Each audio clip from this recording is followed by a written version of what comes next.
Pirates had great hope when they embarked on a 9-game road trip. It is safe to say it has not gone as well as they would like. The Pirates are just 2-5 with 2 more games still to go in San Diego at Petco Park against the Padres, beginning with our matchup tonight here on AT Sportsnet. Thanks very much for joining us, filling in for Joe Block this weekend. I'm Rob King along with John Wayner. And John, when you look back to last night's game, the loss, hard not to pin it on the offense as they just couldn't muster much against Travis Wood. Yeah, the offense has been a little inconsistent since the All-Star break, really. I mean, they were playing well, hitting better before the break, but afterwards, you see there, they have scored 13 and 10 in 2 games on the 21st and 24th. Other than that, the other 12 games averaging only 3 runs per game. I think the big difference was at home, they won 6 of 7. They were able to get the big hit when they needed the big hit. On the road, they haven't, and that's why they're just sitting here 2-5, and hopefully the offense can get going these last 2 games of this trip. When the offense is going at its best, it seems like Andrew McCutchen is right in the thick of things. He joined the 700 RBI club last night with a 2-run homer in the 3rd inning. He's not as white-hot as we saw him before the break, but I still think he's swinging the bat well. He looked locked in last night, got a 2-0 cutter from Wood. He hit it a mile. Later on, he added a line drive single to right field, so he had 2 of the Pirates' hits last night. He has hit the ball hard at times this road trip, especially in San Fran, a couple line outs. At times he's not getting pitched to, but you just hope that he gets more opportunities. The guys in front of him can get on base. While the Pirates offense has had its struggles, the San Diego Padres offense has not. They've scored the 2nd most runs in Major League Baseball since the All-Star break. Ivan Nova will try to cool them down and end the Bucs' 3-game losing streak.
here. They're here on business, not for fun. They're looking to get a win behind Ivan Nova, who has made a couple of starts here as a member of the New York Yankees. Excellent numbers. But, John, this hasn't been the same Ivan Nova over the last half a dozen starts that we saw at the beginning of the season. Yeah, I mean, I don't think the command has been the same. He's been over the plate a little more often. His last start, he gave up 7 in 5 at Colorado. But the numbers, 555 over his last 6. Opponents hitting 326. He's, again, the command, 2 walks. This guy didn't walk anybody his first of all last year and in his first half a dozen or dozen starts this year. And, I still think this stuff is good. I just think that the location could be a little bit better to where that ERA will come down to where we're used to seeing it. Nova trying to cool off the hot Padres bats. The Pirates trying to get things going offensively, hopefully behind Andrew McCutchen, who took over the team lead with his 19th home run last night.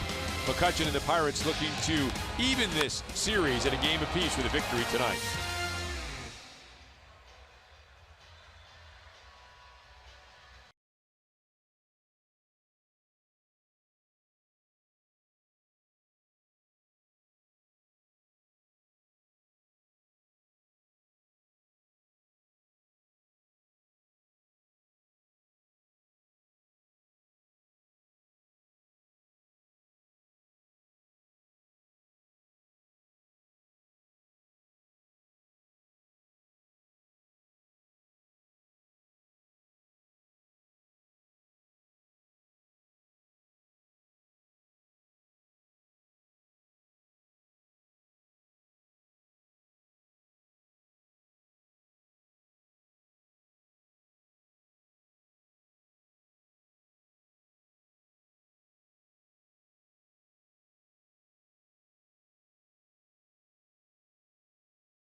On AT&T Sportsnet is brought to you by Allegheny Health Network, the largest health system rated #1 in the region for all the things that matter most. And by Kenny Ross Subaru, total confidence pricing. Let's go Bucks! At Petco Park, young Dinelson Lamet getting set to take the mound and do battle with the Pittsburgh Pirates strikeout artist who made his major league debut a couple of months ago. Here at Petco Park, Starling Marte will be leading off against Lamet, trying to get the Pirates a victory here. Lamet interested to watch because a lot of these Padres young guys that we don't know a whole lot about, they aren't a ballyhoo team. They've been playing pretty good baseball, 31 and 27 over their last 58 games. And Lamet, the second most strikeouts per 9 innings in all the National League. Here is Toyota lineup for the Pirates: Marte, Harrison, McCutchen, Bell, Freese, Fraser, who gets to start in right field tonight. And then it's Cervelli, Jordy Mercer, and Ivan Nova. Yeah, it's always interesting to see these young pitchers with the big arms, and Lamet does have a big arm and a big ERA at 5.92. He's 4-4, 51 2/3 innings, 68 strikeouts for Lamet. It's basically fastball, mid-90s, a slider that could be swing and miss, a lot of chases, and he also throws an occasional change. You know, we'll take a look at the defense behind him, brought to you by Honda. And it's Pirella at first as Will Myers gets the day off.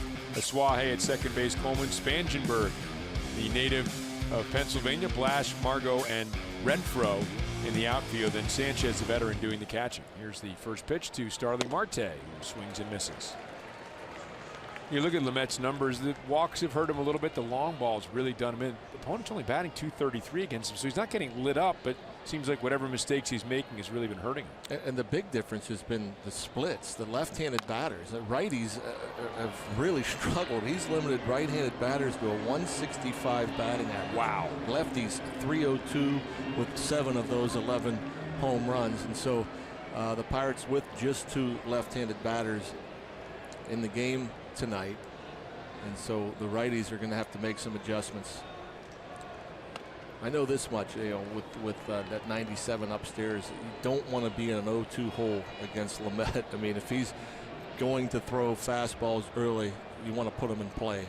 Only Max Scherzer has more strikeouts per 9 innings than Lamet, who was again called up a couple of months ago, so he doesn't have the body of work of Scherzer, but has been impressive with a strikeout pitch and gets one there in the first of the game, looking of Starling Marte. And that was a bit of a mistake pitch. That slider was left up in middle of the plate, but it's a good slider. He's going to try to get the right-handed batters especially to chase the slider once he's ahead in the count. This time I think Starling thought that might have been up, but according to the home plate umpire Carlos Torres, there he is. Josh Harrison takes inside. Talked about the struggling Pirates lineup. Josh Harrison, one of the few guys who's really been swinging the bat well. 345 on this road trip.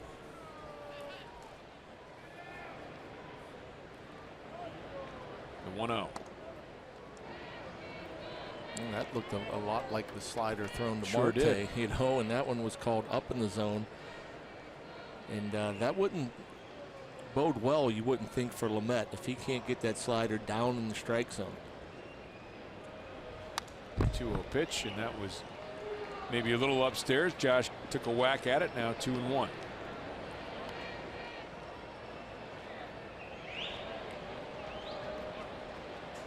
I think it's always tough too, and there you see Marte saying, I think he was telling Pirates hitting coach Jeff Branson that pitch was up. Fouled away by Josh Harrison. I asked Josh about all the hit by pitches. Is he doing anything differently? Is he closer to the plate? He said no. Got hit by another pitch last night. Yeah, and then that was just obviously a bad pitch that missed land.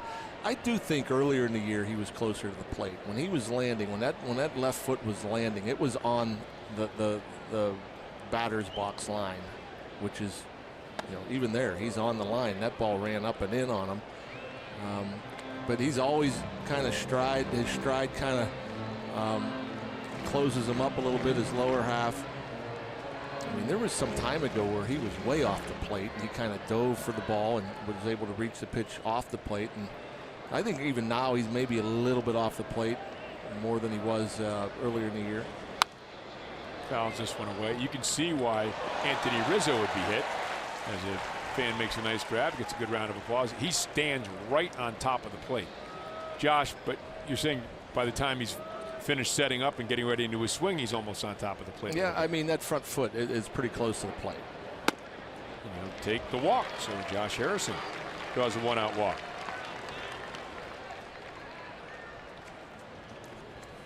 And our Rivers Casino tips to win. Well, I think against Lamet, you got to lay off the slider, especially if it's down in the zone. Now, if he's hanging it like he did to the first couple of batters, maybe you need to be more aggressive with it. But hopefully he's behind the count and he can't go to the slider. When he's ahead, that's what he's going to try to get you to chase. And as far as Ivan Nova, commanding the zone, and we know Ivan as a strike thrower, but I think of late he's been too much in the middle of the strike zone. He needs to work the borders of the strike zone a little more frequently than he has in the last handful of starts. That pitch looked to be off the plate, but is called strike one. And when you're facing a guy with a big arm like that, and they're going to give that much of the outside part of the plate, wow. Yeah, Carlos Torres did not get that one correct according to our strike zone. 1-1 now. And boy, you hate to harp on that, but such a huge difference for everything involved, whether you're starting Josh Harrison at first to how you're approaching things from both the batter's box and the pitcher's mound. If it's 2-0 here instead of 1-1. Oh yeah, you'll hear Clint Hurdle talk about it in the post game. You hear Ray Sears talk about it when he's interviewed. First pitch strikes, I think are huge for a pitcher. It's a big difference starting out 1-0 opposed to 0-1. And again, especially when you have a young guy with a big arm that can have issues with his command, it's going to be much easier for Lamet if he's working ahead of the count than behind the count. See the lead from Josh Harrison. 1-1 pitch. Swung on a miss. There's that slider. And even this one wasn't the best location. I mean, it's got pretty good break down and away from Andrew McCutchen, but it was still, you know, thigh high or so, but on the outside corner. And again, though, I mean, it's nice if you can get in a 2-0 or 3-1 count, because chances are you're going to see a fastball. And with these guys, it doesn't matter how hard you throw, you can gear up for it. The 1-2. It's away. 2-2.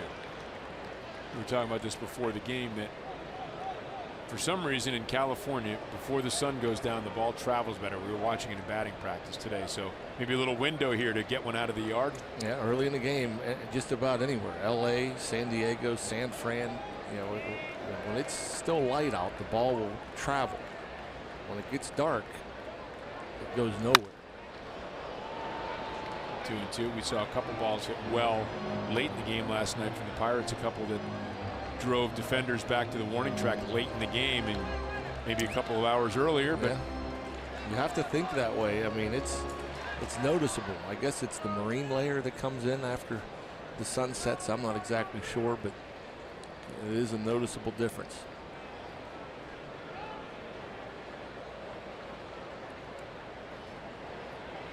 Another 2-2. Protect mode there, able to slap it foul.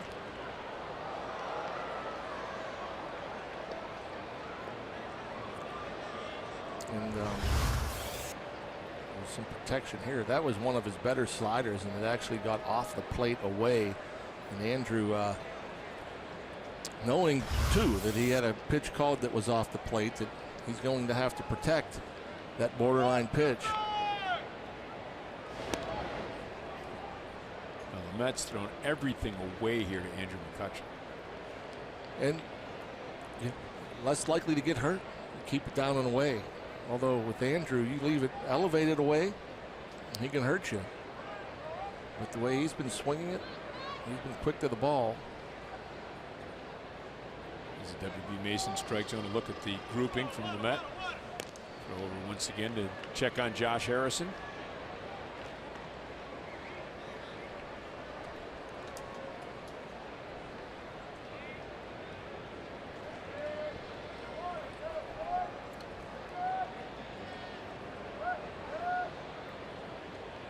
Another 2-2 pitch to McCutchen. 3-2. Already 18 pitches thrown by Lamet. And, you don't exactly know where it's going. That kind of one of those things that happens, and that's a couple of times now. We showed you how everything was thrown away to Andrew McCutchen. Well, there was a couple of pitches that were intended to be inside, including that 7th pitch, and it shows it on the outside corner at the knees, but his catcher was set up in Sanchez. Dribbled out in front of the plate. McCutchen will be thrown out. Harrison had run in the pitch. He's safe at second. Would have been safe regardless, but runner moves into scoring position as McCutchen grounds out to Lamet. That actually turns out to be a pretty good play from Lamet, as the catcher Sanchez appeared to be calling him off, and so Lamet had to grab this and throw this as Sanchez was kind of getting out of his way. So I thought maybe they were going to bump into each other. If they bump into each other, there's no chance, but Lamet with that strong throwing arm gets Andrew by a step. So Josh Bell now. I mentioned the two left-handers in the lineup, Josh Bell and Adam Fraser. Lefties have done most of the damage against Lamet in his first 2 months in the major leagues. Shift on. 20th pitch of the inning. I'm guessing Andrew no doubt was talking to Francisco Cervelli about that first pitch that was called a strike. That would be the first person I'd go to, the catcher. Say, hey, that pitch was about 5 inches away. If you want to start working out there to see if we get the same thing. Numbers for Josh Bell and runners in scoring position. Fouls this one back on the high heat from Lamet. Lamet considered a top 10 prospect in a very deep Padres system before the season began.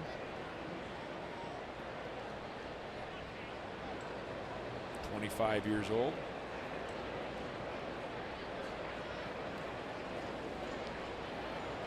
Scouting report too, I'm sure, about the type of stuff, the type of movement that Lamet has in that first bat or had. 0-2 pitch inside.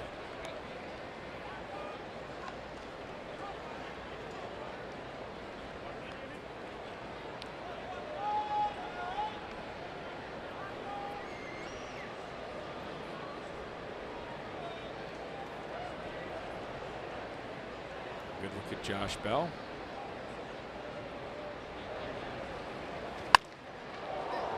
Fights it off the other way. Foul to go into the stands. So he and Andrew McCutchen have been tied for the team lead with 18 home runs.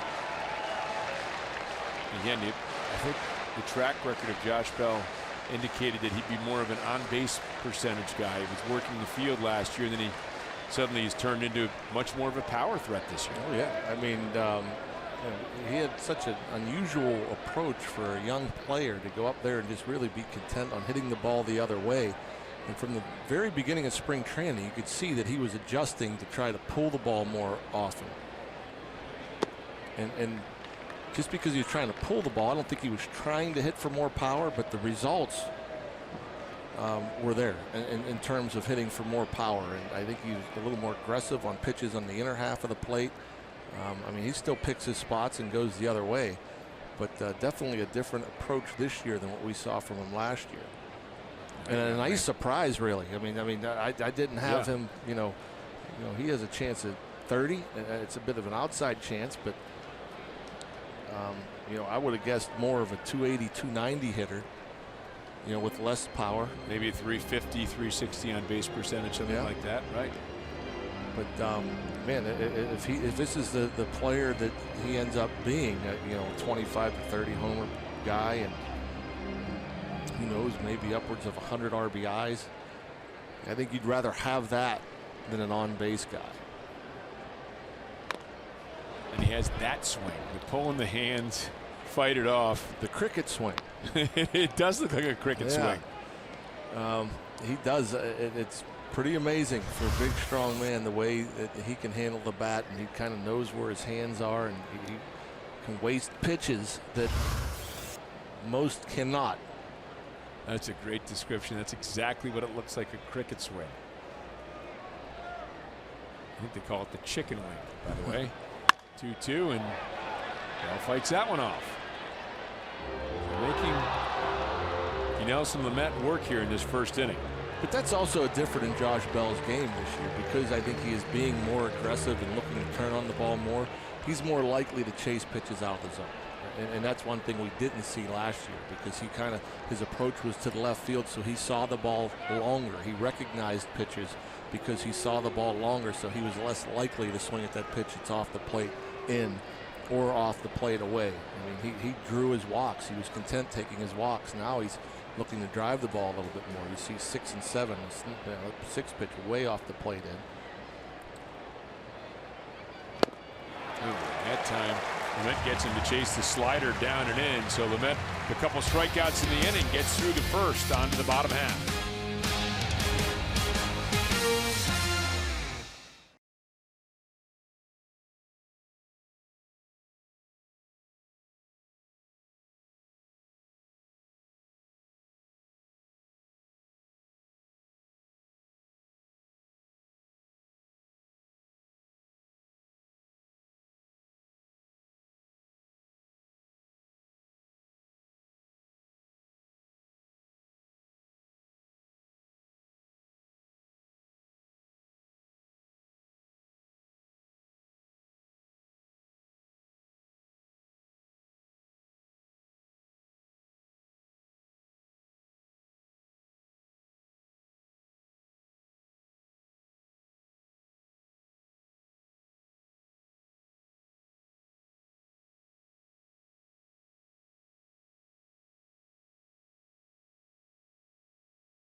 Some Bucco fans in San Diego. A lot of Bucco fans everywhere we looked, actually. Here's the Padres lineup that will be facing Ivan Nova. Margo leading off as Suaje. Urella is playing first tonight in place of Will Myers. Sanchez, Spangenberg, Hunter Renfroe. 4 home runs, 2 doubles since the break. He had the night off last night. Jabari Blash, Dusty Coleman, who hit his first Major League home run on Thursday night, and the pitcher, Nelson Lamet. Nova looking to get back to form. 10-7, still good numbers. 10-7, 3.62 ERA. He's been a workhorse, 131 2/3 innings.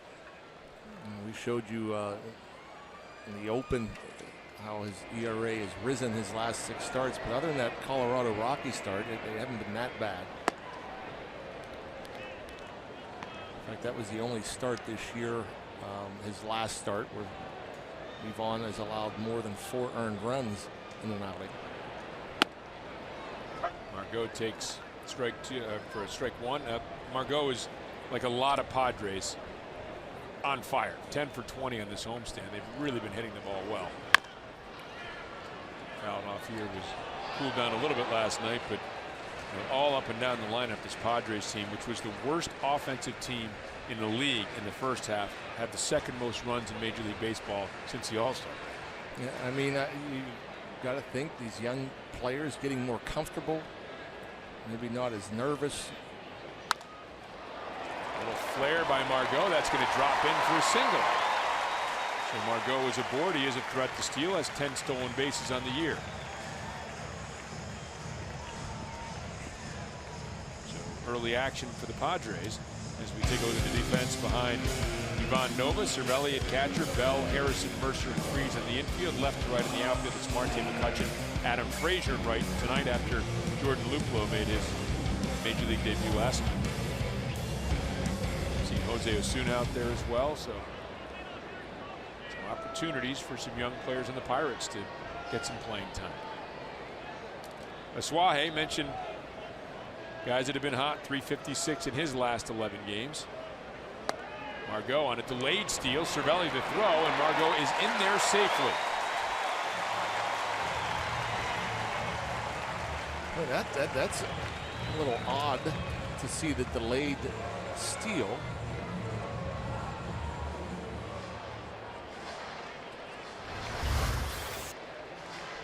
I mean, it's 2 shuffles and go, and the only reason typically you have for one, you try to just disrupt the count, the timing, and you try to catch the defense off guard.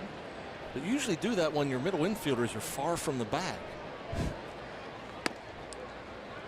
And Margo, like Mercer, wasn't that far off the bat. I mean, he was there in time.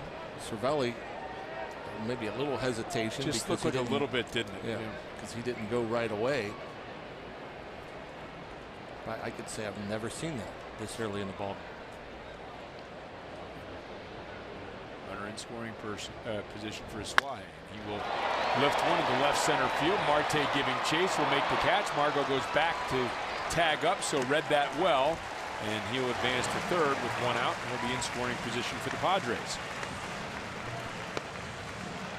I mean, the job ends up getting done. I mean, that's a situation where you want the ball hit to the right side to move that runner over from second to third, but he ends up driving it out the left far enough into the gap where Marte had to use that great speed to go over and make the catch.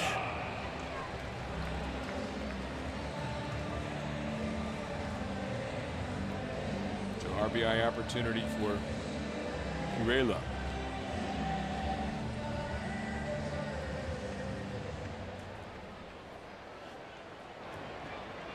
Number of young Padres trying to make their mark at the major league level.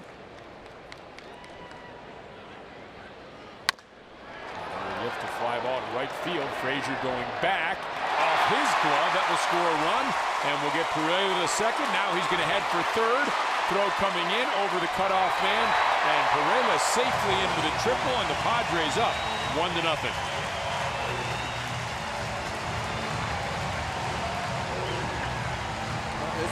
Another thing about a young, aggressive team, they're going to come out and swing the bats. And that wasn't a bad pitch from Nova, I didn't think. but it was hit well. The pitch was down and away, and Pirela hits it a long way over Fraser's head. I mean, I thought Adam had a pretty good jump and a pretty good route. It just was hit too deep. I'm not sure that did go off his glove. We took a look at the replay there, just over the outstretched fingertips. And so that's what I was wondering if Ivan Nova would do a little more of. See, there's the pitch. I mean, that wasn't that bad a pitch. That's a good swing. That's a great approach. And once he saw it bounce, he turns it up a notch.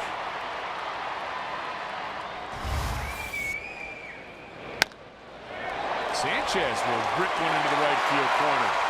Pirela will score. Sanchez does not run well.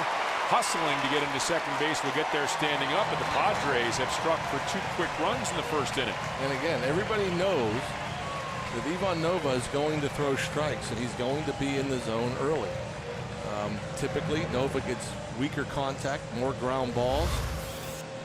But see right there, that was pretty good movement down. Again, another good swing from Sanchez. You know, I thought Nova started him off with the curveball just to mix it up a little bit, maybe to get him to be a little less aggressive, but then he follows that up with a fastball sinker that ran down in the zone, but Sanchez stays through it. I mentioned it again, this Padres team has been hot. Corey Spangenberg, he's hitting .354 over his last 13 games. Native of Clark Summit, PA.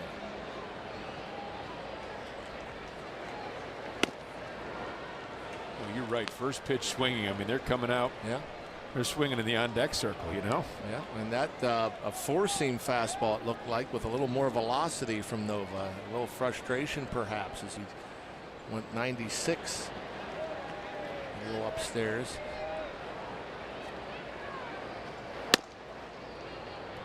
Another 96. Back Spangenberg off the plate.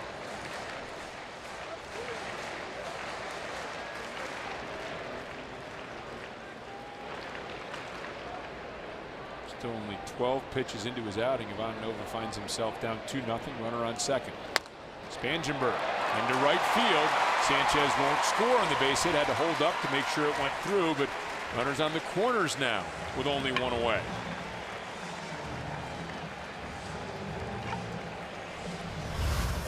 This one a little off the end of the bat. That was a changeup that time. Spangenberg stays back long enough. Boy, 4 hard hit balls after the bloop single to lead off the bottom of the first. Right, because the out by Asuaje was hit crisply into the left center field gap. Ray Searage looking on. Hunter Renfroe steps to the plate. Got the night off last night. Only rookie in the majors with 20 home runs and 20 doubles.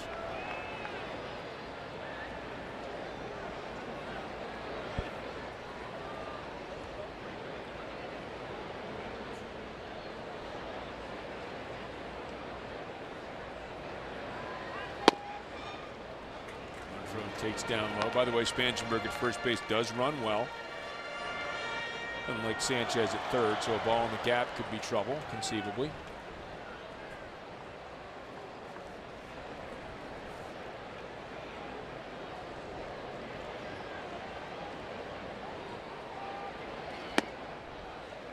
Two-0. Just 4 double play balls hit by Renfroe.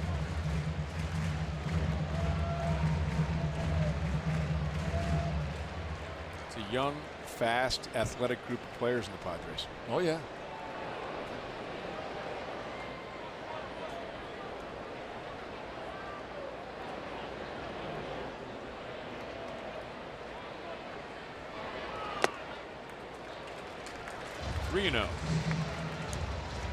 Renfroe has huge power, by the way. His average home run has gone 405 feet this year. Ooh. Yeah, that's big power. We'll see if he gets a green light. 3-0.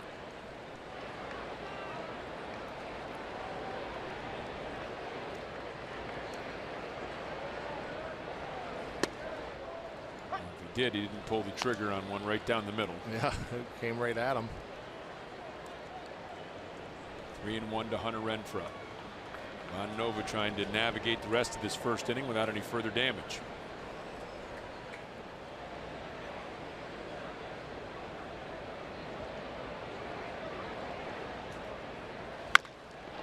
That is it down the line, but foul. Here's the one that he hit Tuesday.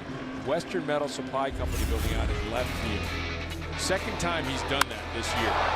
Just absolute monster blow. Almost scooted up that doorway out there. Twice he's almost hit one through the doorway. That is, look at that, is a long, long way. That is a bomb.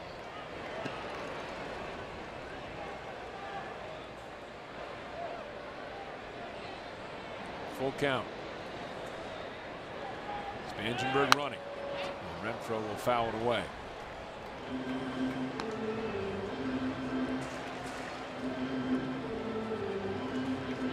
I like Nova. A lot of hard hit balls, a lot of pitches, and a 3-ball count. You know, all those things we haven't seen a whole bunch from Ivan Nova.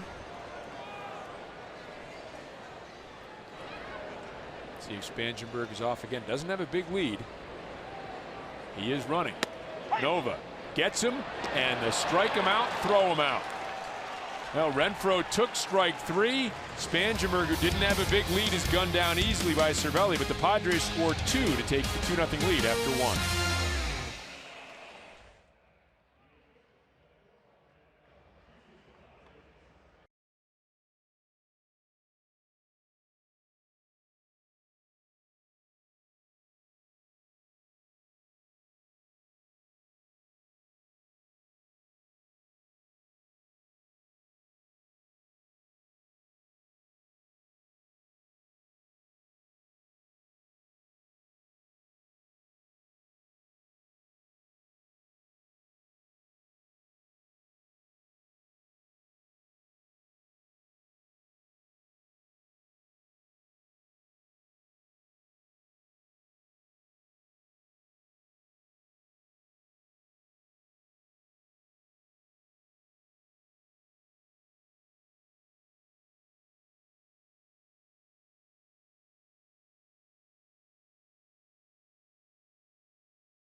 Baseball break. Adrian Beltre enters play 2 hits shy of 3,000. When he gets to that plateau, he'll become the 31st player in Major League Baseball history to do it. Matt Kemp having an excellent season for Atlanta, but he's been placed on the 10-day DL with a hamstring injury.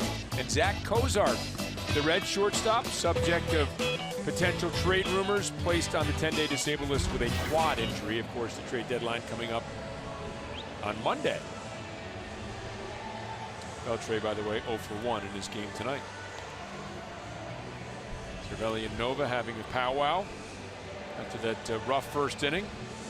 I mean, there were some good pitches made where there were just good swings, and that's what's so amazing about baseball. I mean, you can go up there and make and execute pitches, throw the ball where you want to, and they get hit. There's other times you make mistakes, you get away with them.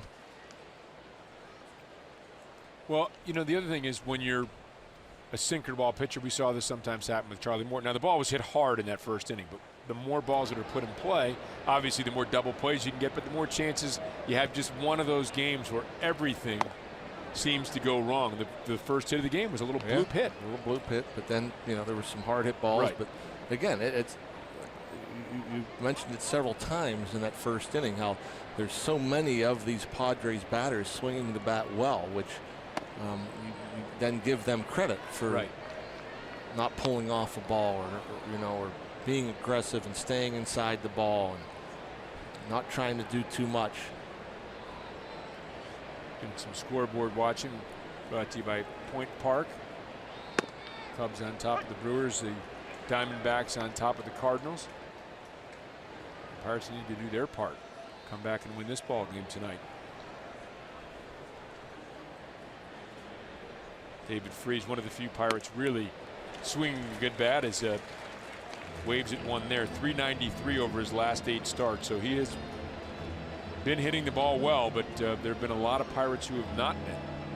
The reverse of what the Padres have been doing.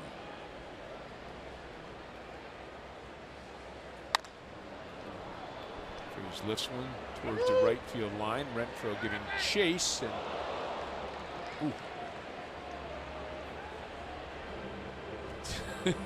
young, reckless energy. Looks like he banged his knee off the wall, perhaps. Knew where it was, took a couple looks down.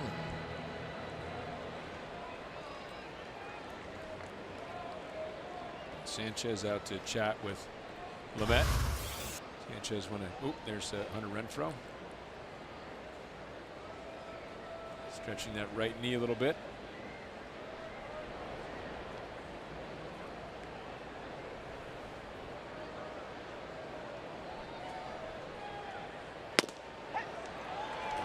Freese caught looking. 96 miles an hour on the outside corner. Third strikeout of the game recorded by Dinelson Lamet. A lot of pitches up, as you can see there. Then he goes away. And boy, that's just painted. It's a good pitch.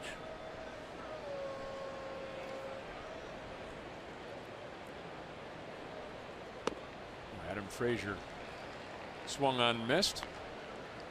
That slider you were talking about. Yeah, I'm sure geared up for fastball. Again, don't want to get behind the count. But ended up chasing the slider. First time he's thrown a first pitch slider. Fraser pulls this one. Nice play down there by Pirela, and second out of the inning. We've got another fan jam coming up Friday night at PNC Park when the Bucks host the Padres at 7:05. After the game, the legendary band Chicago will take the field and play all their greatest hits. And you can watch the show from the field with the purchase of a field pass. Go to pirates.com/fanjam for tickets. You a Chicago guy? Oh yeah, big fan.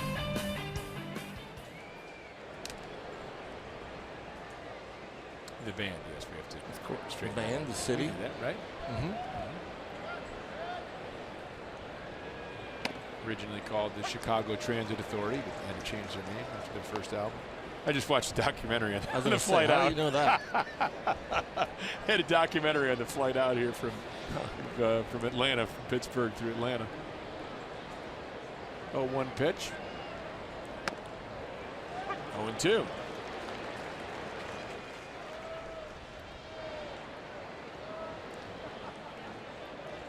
Met after a high pitch first inning, looking to get through this second inning in crisp fashion, has Cervelli 0-2.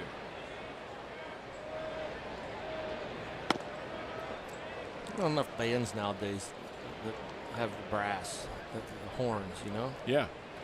Big fan of some of the old stuff with the 25 or 6-4 and all those songs. Yeah. And it definitely had a unique sound. Here's the 1-2. By the way, in case you're prepared for the dulcet sounds of Joe Block, he's at a wedding this weekend, so he's got the weekend off. That's why I'm here. Yeah, well, always good to have you. Thank you, John. Good to be here in San Diego. First extended time I've spent here. What a beautiful city. Great place. 2-2 pitch. Cervelli chases that one well out of the strike zone. Lamet has struck out 2 in each of the first 2 innings. 4 Ks overall. The Padres have a 2-0 lead.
Petco Park, the Padres leading the Pirates 2-0 as we get ready for the bottom of the second inning.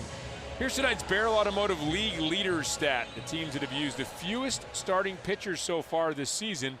And the Pirates, #1 in the league after using 14 a year ago. They've only used 6 this year. The Indians, Rockies, Tigers, Giants, Cardinals have used 7 each. Usually success follows the starting rotation when you have that kind of health. Yeah, I mean, I think they've done a nice job.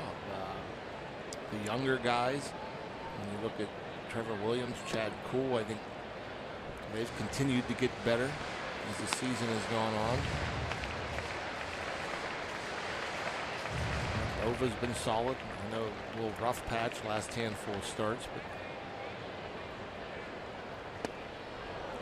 Nova with a breaking pitch.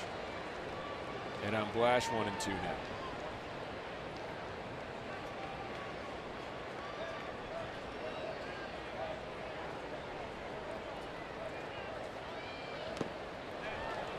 yeah, it'll be interesting to see if Nova goes with that breaking ball more often, as those guys in the first inning were certainly geared up for fastballs, and so that curveball bottom falls out. Watch how hard that breaks down way out in front. And Blash able to recognize the spin on that curveball. Dusty Coleman up. His first major league home run Thursday against the Mets. Nova goes inside. Runs a 2-seamer in there.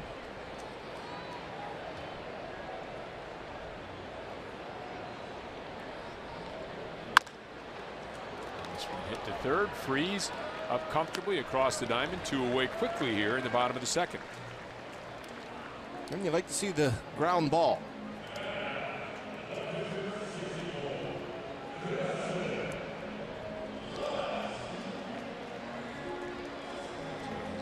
Counterpart.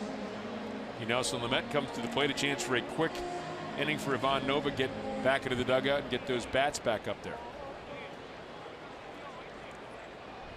You'd expect Ivan to make quick work of Lamet. Lamet up there hacking. He wasn't going to take a pitch either, was he? Still looking for his first hit. 0-2.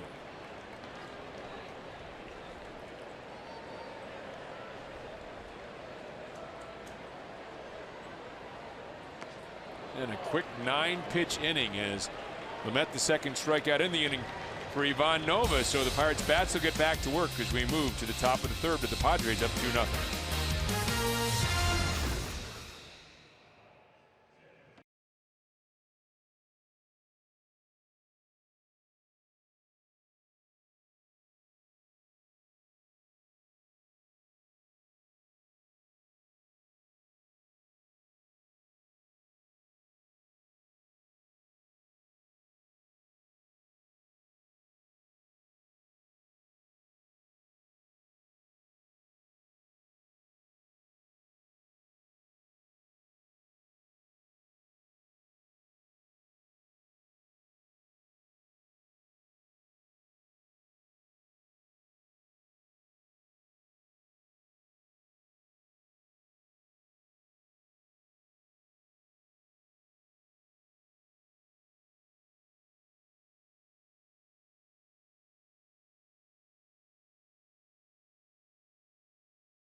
3, they trailed 2-0 to the San Diego Padres. I'm Robbie, it's Mikowski. Well, Pirates pitcher Trevor Williams, he's from San Diego, and although he's not going to pitch this weekend, he was able to do something pretty cool, and that was present his old high school baseball coach with a neat retirement gift. Sam Blaylock retired last month after a long time as the head coach at Rancho Bernardo High School, and what the guys were able to do was present him with this cool customized surfboard as a retirement gift. He's the second winningest coach in California history with 946 wins, and Trevor told me, hey, we could have got him food, we could have got him a nice bottle of wine, but you know what? He was a big surfer, so what better way to get him a retirement gift as cool as a customized surfboard? Now, he coached at 2 different schools and over a combined 29 seasons put up that big record, and Trevor Williams is one of the 6 major leaguers he's coached, Rob, and that includes a current and former Texas Ranger. Cole Hamels, the pitcher, is one, and his nephew, Hank Blaylock, also played in the same high school as Trevor Williams. So pretty cool moment he was able to do. And Trevor tonight, guys, has about 30 family and friends, mostly from his wife's side, at the game tonight to watch him sit on the bench and watch a baseball game. But still cool nonetheless that he's here as a big leaguer in his hometown. Yeah, no question. Hank Blaylock was a heck of a good player too, third baseman, right? Yeah, I was thinking about that, how disappointing it must have been when Trevor Williams saw how the rotation was going to round out, and that he was going to miss pitching here by a day. Fouled away by Jordy Mercer. 0-2 remains the count. How about that? You know you're in California when the retirement gift is a surfboard, huh? Oh, yeah. You ever tried surfing? Once. Did you? Tried. Was not successful. Surfs up. Tony Gwynn. Mercer hits this one well into the right center field gap, but Renfroe over to make the grab. 1 away.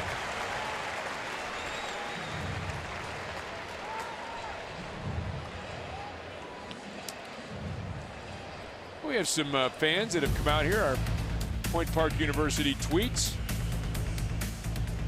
Jennifer says the Bucks have sailed into town for a win. Let's hope that is the case. Youngbird says, thank you, Kutch, for making my son's day at Petco. You'll see Andrew McCutcheon doing a lot of work before the game, signing autographs. As the Met pours one in against his counterpart, Ivan Nova, strike 1. Andrew McCutcheon, remember this was the ballpark right when he gave the batting gloves to the young fans here in San Diego. Yeah, that's right. Like Sanchez may have been crossed up a little bit on that breaking pitch.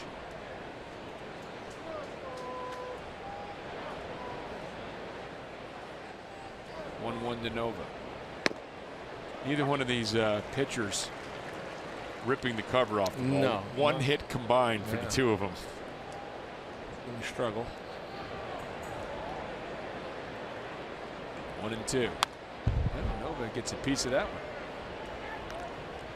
And here is this moment that was not only a big moment, obviously, for the young fans, but really became a big national story as well, as the Andrew McCutcheon fans. And look at the reaction of the kids. They were just so excited. I mean, so excited. Yep.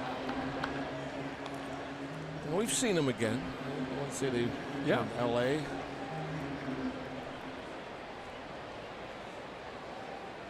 The McCreary family have been to L.A. a couple times. Yep. Well, how about this? Nova making Lamet work. Yeah. Been 6 pitches thrown in there.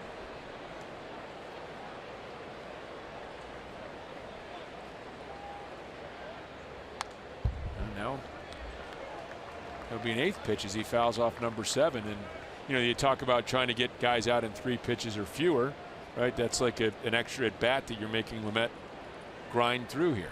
Yeah, you might limit his appearance by an inning now. You know, I figure 8 pitches. Got a piece of this one, but Lamet comfortably will slide it over to first base for the 2nd out of the inning. Yeah, those two aren't helping Bob's campaign to ban the DH. No, they're not. Where do you stand on that? I'm not a fan of the DH. Okay. I don't think that I need to campaign one way or the other. I don't think the DH is going anywhere, so there's no sense, you know. making a big deal out of it as far as I'm concerned. I like that the pitchers bat. I like the fact that you have to make decisions and about that pitcher and pinch hitters and double switches, and whereas a pitcher in the AL just go out there until they're ineffective, and here you have. But I know it's not going to go anywhere with obviously DHs. Some of them make big money, but I like that the two leagues are different too. Starling Marte struck out in his first at bat.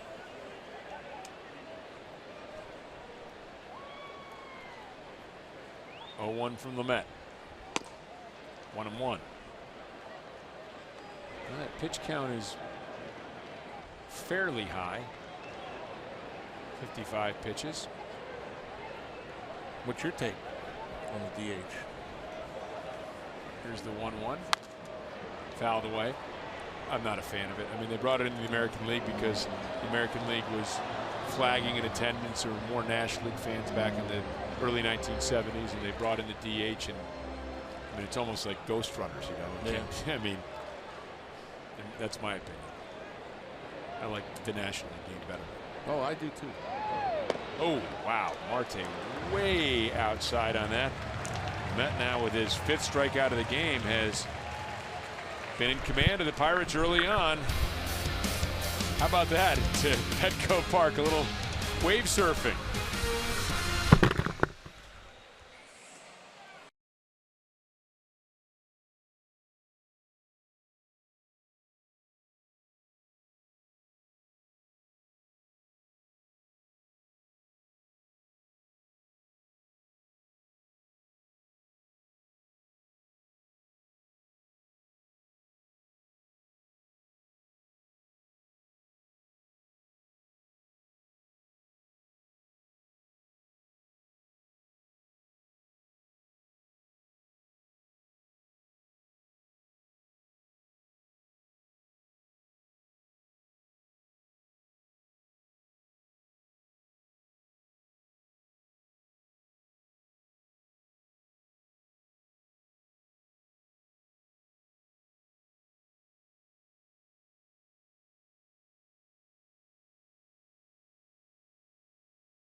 He works his way back from a left oblique strain as the trade deadline approaches. Solarte's name has been brought up as a player who could be moved. The Padres, if they keep him, are contemplating using him at shortstop. He will be activated tomorrow, as well as catcher Austin Hedges, who's been on the 7-day concussion list. So the Padres will get a couple guys back. Solarte, a guy that can swing the bat, play multiple positions. Right now, maybe the Padres trying to prove that he's healthy for a potential trade at the trade deadline. 1-1 is Manuel Margo, who began the first inning with a bloop single, later came in to score after stealing second base. Steps to the plate for his second at bat. Nova able to field his position well, throws it over. Maybe Nova beginning to get on a little bit of a roll here, John. I think there's been some adjustments made, and the ball's been down, and he's gone to that curve ball a little more often.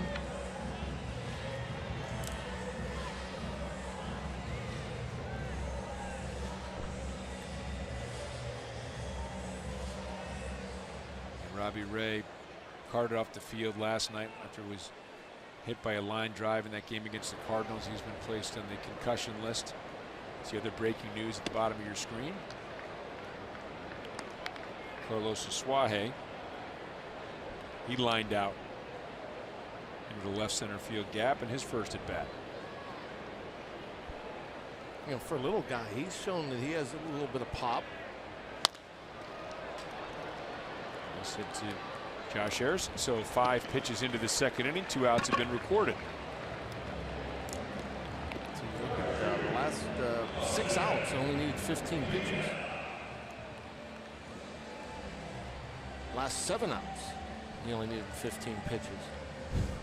The last pitch in the first was a called strike 3 throw out. Right. So like a double play, and then they only needed 9 to get through the second. 5 thus far in the third. As Pirela comes up and the triple over the head of Adam Fraser in the first. Fastball down, 1-0 count.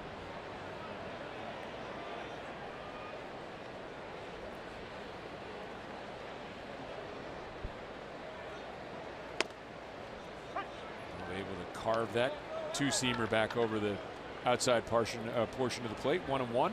His ball does look like it's moving. Well, you see the first 2 pitches in the strike zone, then goes to the curveball. Go down to first base, and Danny DeMuth, the crew chief, says no swing.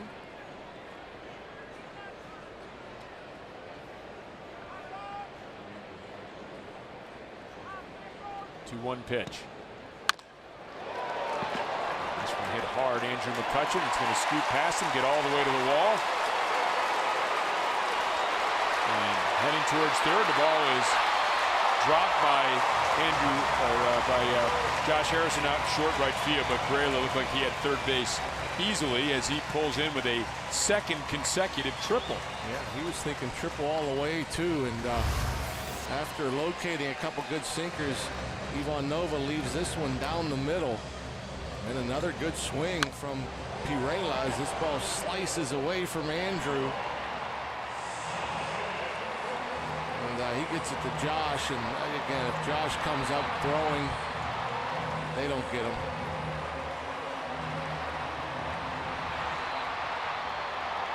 Don't see that very often. 2 at-bats into a game. Right, 2 triples. Here's Sanchez at the plate. He doubled in the first and drove in a run.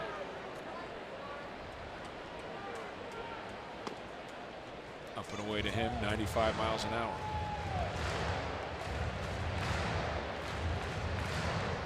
Seven home runs for Sanchez this year represents a new career high.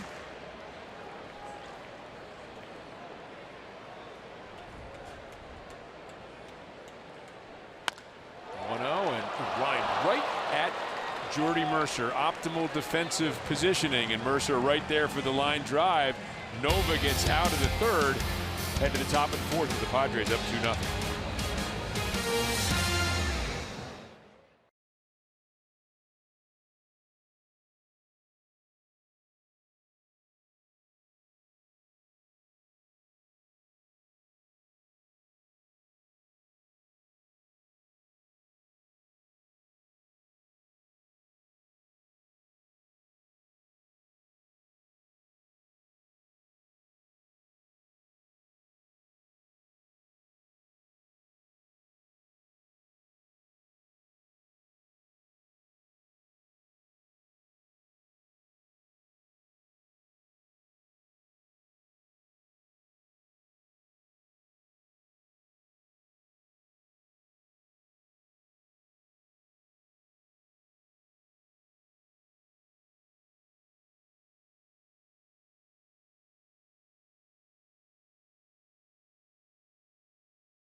Time for the Toyota all-wheel drive RAV4th inning. Toyota, what drives you? At Petco Park, the San Diego Zoo. I tromped around there today. The world-famous panda bears were snoozing, but great zoo, voted the #1 zoo in the country. Great experience. Beautiful place. Have you been there? Yes, many years ago. I need to return. A great zoo. Were you on that train? I did not go on the train. No? What was the coolest thing about the zoo? Well, the animals that were active. You know, the gorillas. You just get the sense of their power. You know, they're huge, huge. I can sit and stare at gorillas for hours. Every time I go to the zoo, I will sit at the gorilla exhibit forever. I spent some time there. Yeah, I can't leave. I was talking about that with at dinner with Greg and Bob, that you know, as a tiger came straight at me, there was a snow leopard that came in. You know, you had that glass up, but I thought, man, I think the last animal I'd like to be in there with is the gorilla. They're just massive. Yeah, really a great zoo. Huge crowds there today. It's just, you know, it's leafy and it's nice, and it's just it's a great zoo. Really a great zoo. 2-1 count. The second time through for most of the batters, following Marte, who's struck out a pair of times. Nice breaking pitch by Lamet. You know, very different pitchers, right? Travis Wood last night, the slow stuff and junk and trying to get you off balance, and now the power arsenal here from Nelson Lamet. And Josh Harrison hit a fly ball to right field. Hunter Renfroe camps under it. First out of the inning. Yeah, and I think Lamet could be effectively wild too. You know, he doesn't really know where it's going. He's tried to throw some in. They were away. He's tried to throw some down. They've been up. And I think that actually makes him tougher to hit.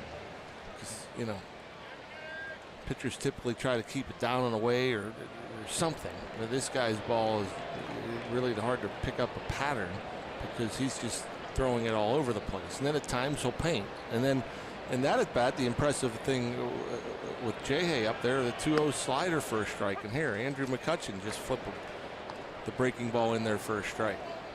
Now I wanted to ask you, because you know, managers will frequently take great pains to separate like type of pitchers.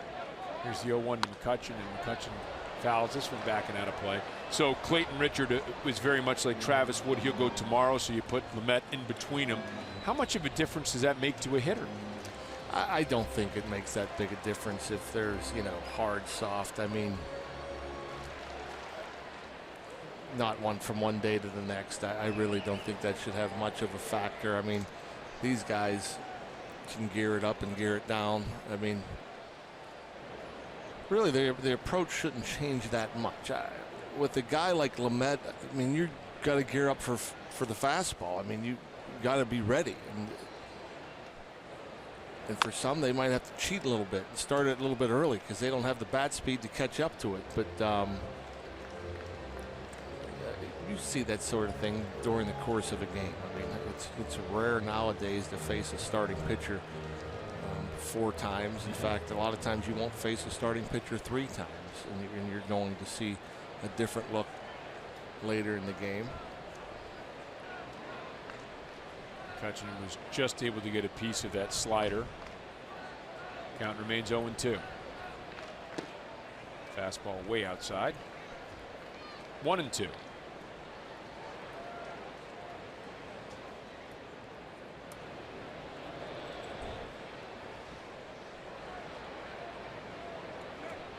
So the shift with the 3 infielders all on the left field side of second base. McCutchen will hit it right into that shift. Ground ball across the diamond. 2 away.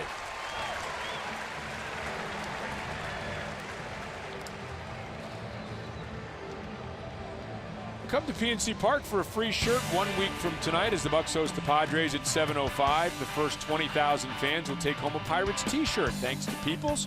Plus, before the game, there will be a block party on Federal Street featuring alumni autographs at the Line and Kugel Bar. Get your tickets today at pirates.com/free shirt Saturday.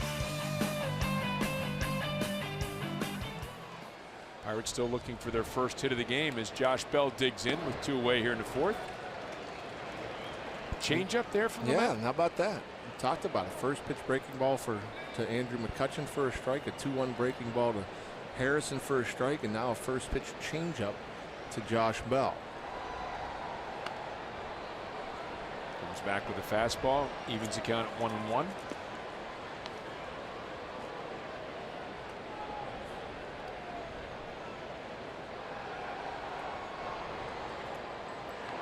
Crazy to think 91-mile-per-hour changeup. Isn't it amazing? They used to be a good fastball. Yeah, an average fastball probably, you know, but still, yeah, that's, I mean, we think of Felipe Rivero and his changeup, it's 89, 90. It's just really amazing, the arms that we see on a nightly basis. That guy, Garrett Cole, 89 and 91 with his changeup. Slider up high, 2-1.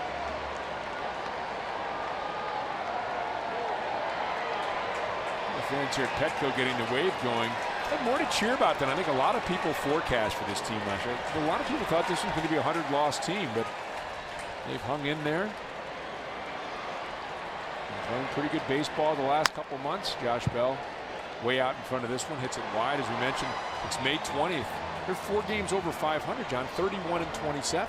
Yeah. And, you know, young talent, I think it's always dangerous because, you know, I mean, they're talented enough to be in the major leagues. Now, are some of them here maybe earlier than they should? Who knows? But they're going to come out and play hard and do what they can to beat you. That is Cruz through 4 hitless. It remains 2-0 Padres.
Danny, thank you very much.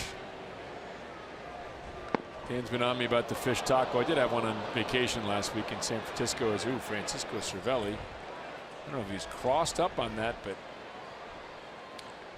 he's down and in some pain. Spangenberg tried to bun it, and I think he got a piece of it, and it went down and got Francisco somewhere. Okay. I didn't see the contact there, but thank you for squaring that away as Cervelli obviously in some pain here.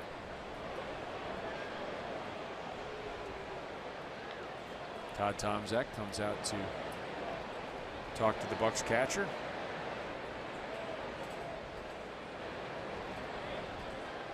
Didn't see where he caught this, but we do have a replay. Oh. Not the worst part. Yeah. The worst spot you can get hit. Not the worst part? About the worst. Oh, about the worst part. I was going to say, you and I had different definitions of the worst spot to be hit. Yeah, that did not. Yeah, that's a tough one there. That is a tough one.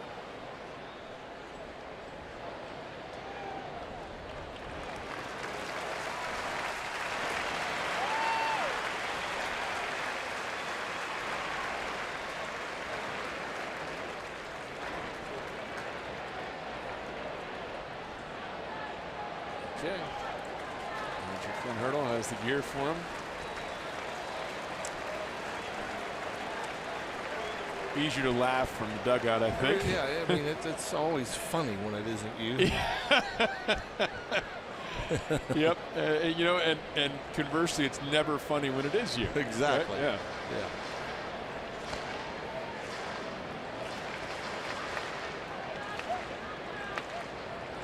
So strike one on Spangenberg.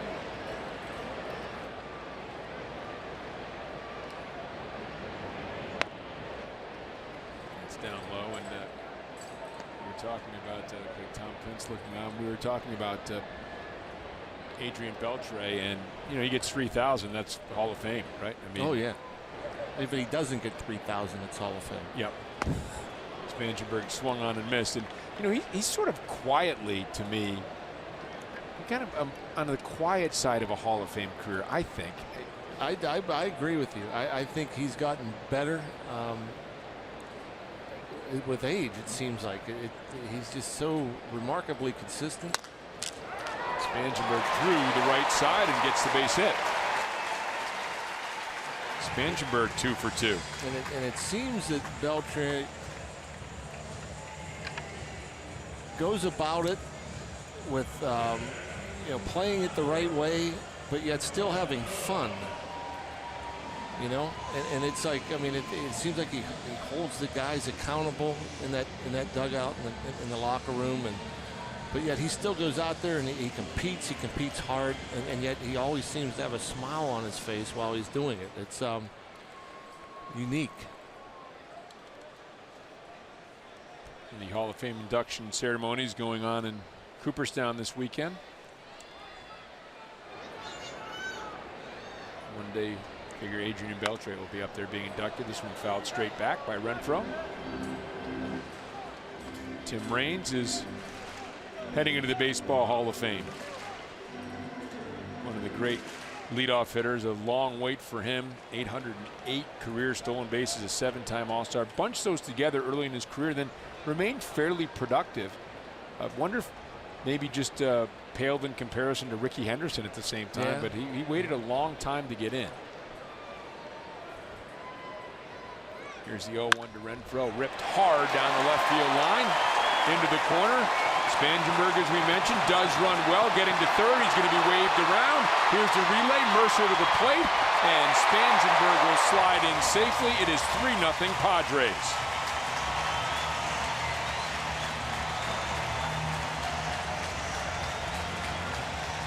Spangenberg with another hit. Like you mentioned, he's been hot since the All-Star break. Renfroe takes this pitch, turns it around. A pretty good sinker. Again, it's running off the plate in. You expect him to pull it foul if he gets the barrel to it, but not only does he get the barrel to it, he's able to stay inside it and keep it inside that third base line. Boy, even with a little hesitation at first, you don't see this very often, a runner scoring from first on a double down the line. Folks in Clark Summit, PA, if they're watching tonight, happy to see Corey Spangenberg with a couple of base hits and has scored a run as well. Kind of unique down the line here. You go down the left field line and the way the wall is. Usually you get, when the ball goes in the corner, it comes out of the corner. Here it seems like it holds it into the corner. And it kind of, the wall has no angle to it. It's almost flat. You know, if it hits that fence maybe, but like just that first panel under the 336, it almost looks like it angles the other way, like it's going to force it into the corner.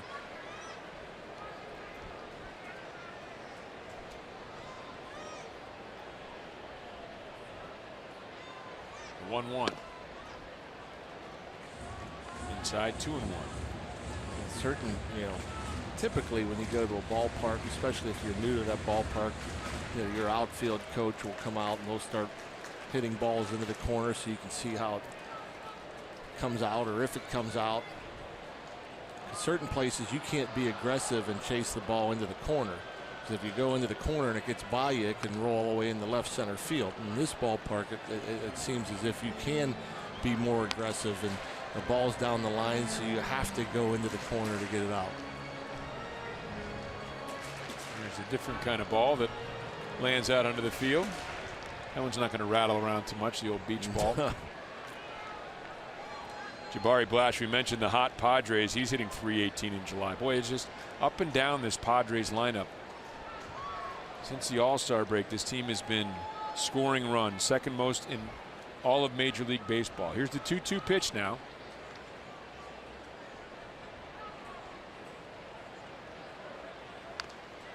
Goes to the breaking ball.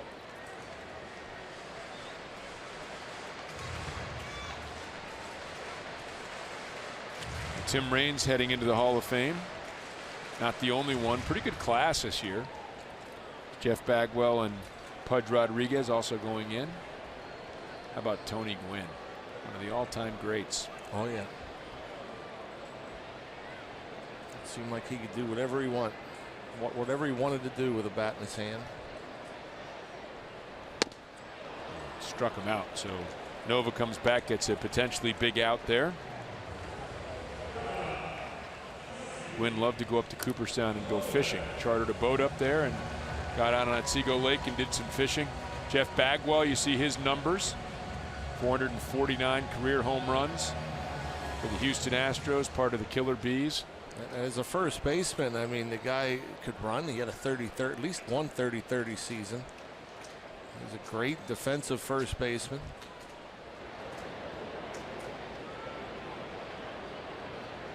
You know what I thought was interesting? I saw a picture of those three. Raines, Bagwell, Pudge. And Bagwell was like a short first baseman, and he towered over Pudge and Raines. Really? Yeah. He's taller than the other two. Thought was interesting. There's another Hall of Famer. Roberto Clemente. He played against Jeff Bagwell. Yeah.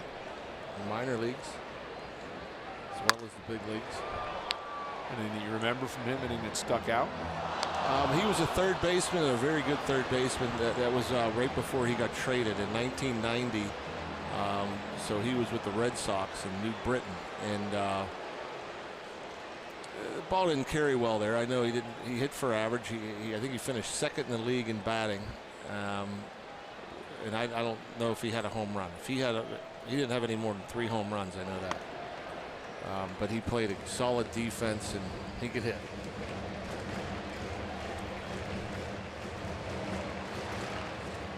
And obviously it was later that summer that the trade, I think Bagwell for Larry Anderson.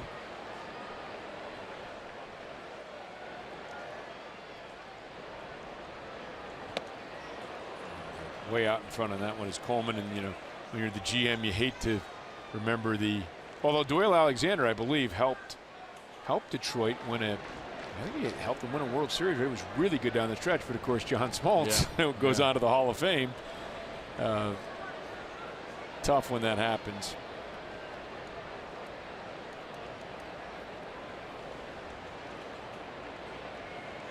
Four home runs for Jeff Bagwell in 1990. By the way, what it was? 4. Yeah. 333 was the average, though, wasn't it? Cervelli goes over to first to get him out. 333 right on the money. I remember the guy that led the league in hitting, his name was Luis Mercedes, and he had a few points higher than that, and he sat out the last week to win the title. I thought that was kind of that's tough. That's tough. There's Ivan Rodriguez, really a no doubt about it. Hall of Famer, 13 Gold Gloves, 14-time All-Star. Yeah, I mean, nowadays you don't typically find both the stud defensive catcher and the stud offensive catcher. He was certainly both. even a guy like Yadier Molina has grown into the offense. Bud Rodriguez was both from a young age. Yes, but I don't think, I mean, I could be wrong, but I wouldn't think that Yadier Molina would win a Silver Slugger. Yeah, not in the same class as a hitter. Yeah, but I'm just trying to think yeah. of a modern day example of a two-way catcher. Here's the 0-2, and Lamet is struck out for the second time. Padres do score a run. After 4, they lead 3-0.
Pick up Nunez. Of course, Nunez exited that game in San Francisco, right? Got all the hugs and left, and then flew to Boston, and right away able to come in and make an impression.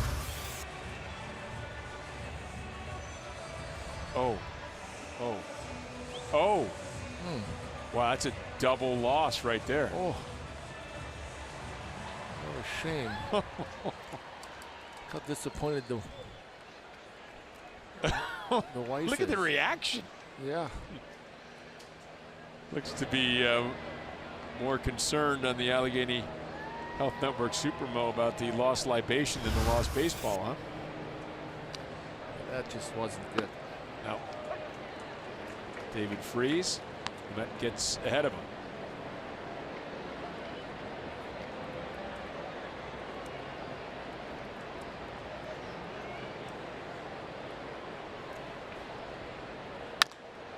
Freese gets the first Pirates hit of the game as he hits the single into right field off Lamet.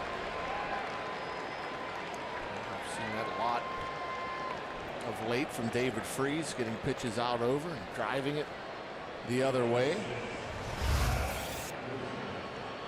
you can see that the catcher Sanchez wanted it up in the zone, left it about thigh high, out at third. Short and quick and through.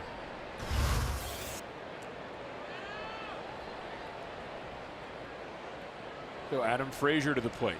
And left-handers have been much better against Lamet. Prior to their first base hit, maybe see if they can get something going here against Lamet. Mentioned that the Pirates have had a lot of guys that have been cold, but Adam Fraser came in hitting 400 in 13 games since the All-Star break, so he is not one of the guys that has had difficulty at the plate. Takes up and away, 2-0.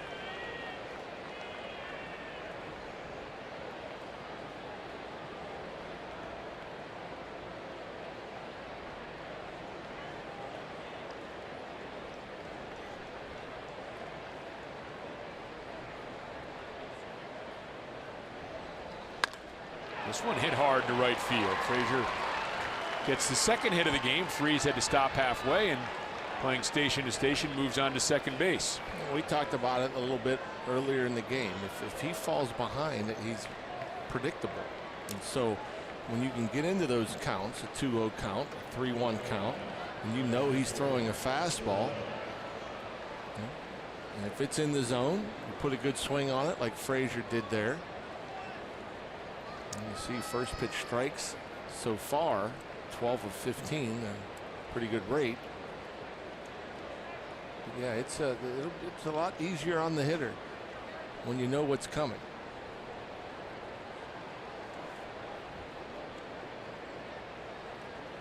Cervelli now, he'll call timeout here. Chance to get the first run across here for the Bucks.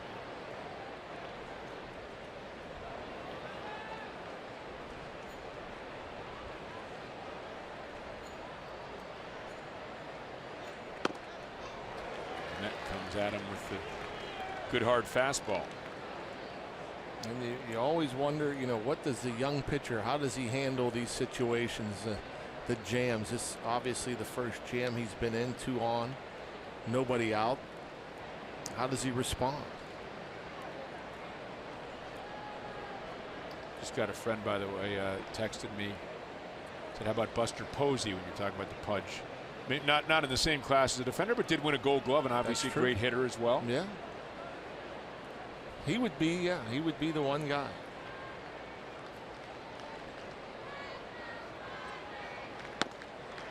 Ellie out in front of that slider. 0-2 now. You mentioned Lamet doesn't always know where it's going, but a couple of quality pitches with that fastball and the slider. Yeah. Kent DeCovey getting the week off. It's been fun to have Kevin Young back in the studio, doing a great job. Sure. Tika will be back this week. Pirates return home from this 9-game road trip.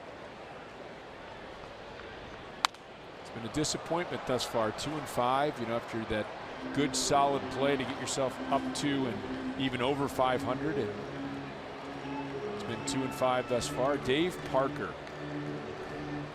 just debuted a show, IPB. Dave Parker, the Cobra.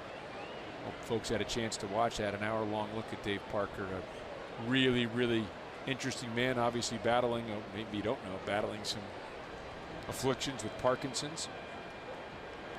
Look at him now and look back at his outstanding career. Francisco Cervelli hits the deck on the up and in fastball from Lamet.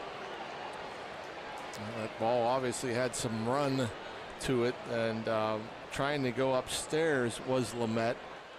And Sanchez, when you saw when he was giving signs, he kept like telling him he wants it up, and now that thing really ran in. I think Francisco saw it late. The ball was almost by him. You can see there the ball was by him when he reacted.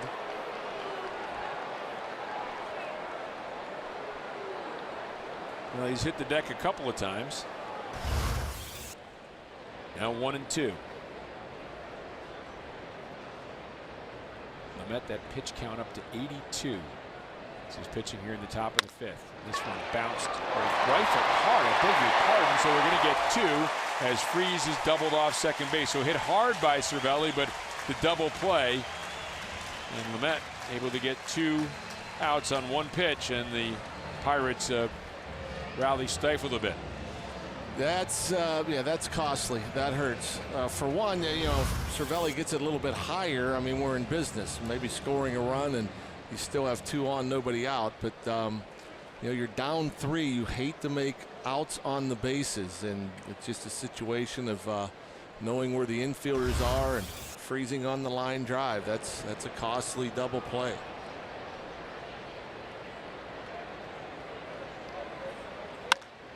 Jordy Mercer, high fly ball left field, and that is 3rd out of the inning. Glass camps under it, so the Pirates have a promising start to the inning. It wilts, and Lamet gets through another scoreless frame.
the top half of the 5th inning.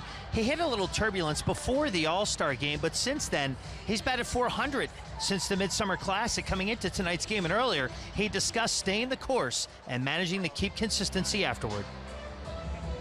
It's definitely tough, but I feel like during the struggle, it's not like I was, striking out every at bat and stuff like that. I'd have some hard hit balls that just wouldn't fall. So it was, some positive things to build off of or continue to think about. So, just try to stick with it. I've had some success up here, so I know I can do it, and just try to do that and think about the positives and build on it.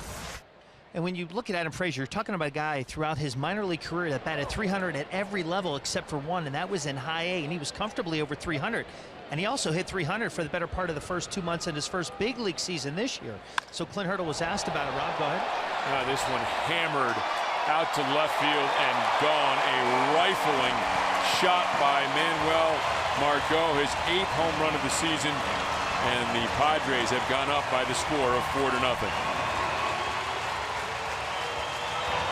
Well, John, that ball was hit right on the button. What a difference the last 3 pitches have made. The Pirates were sitting there with 2 on, nobody out. Line drive double play, then a fly out to left, and then the first pitch here, a bomb. Second pitch, excuse me. The second pitch, a bomb. A pitch up out over the plate. Margo, a really promising, talented young player, came over along with Aswahe in the Craig Kimball trade to the Boston Red Sox.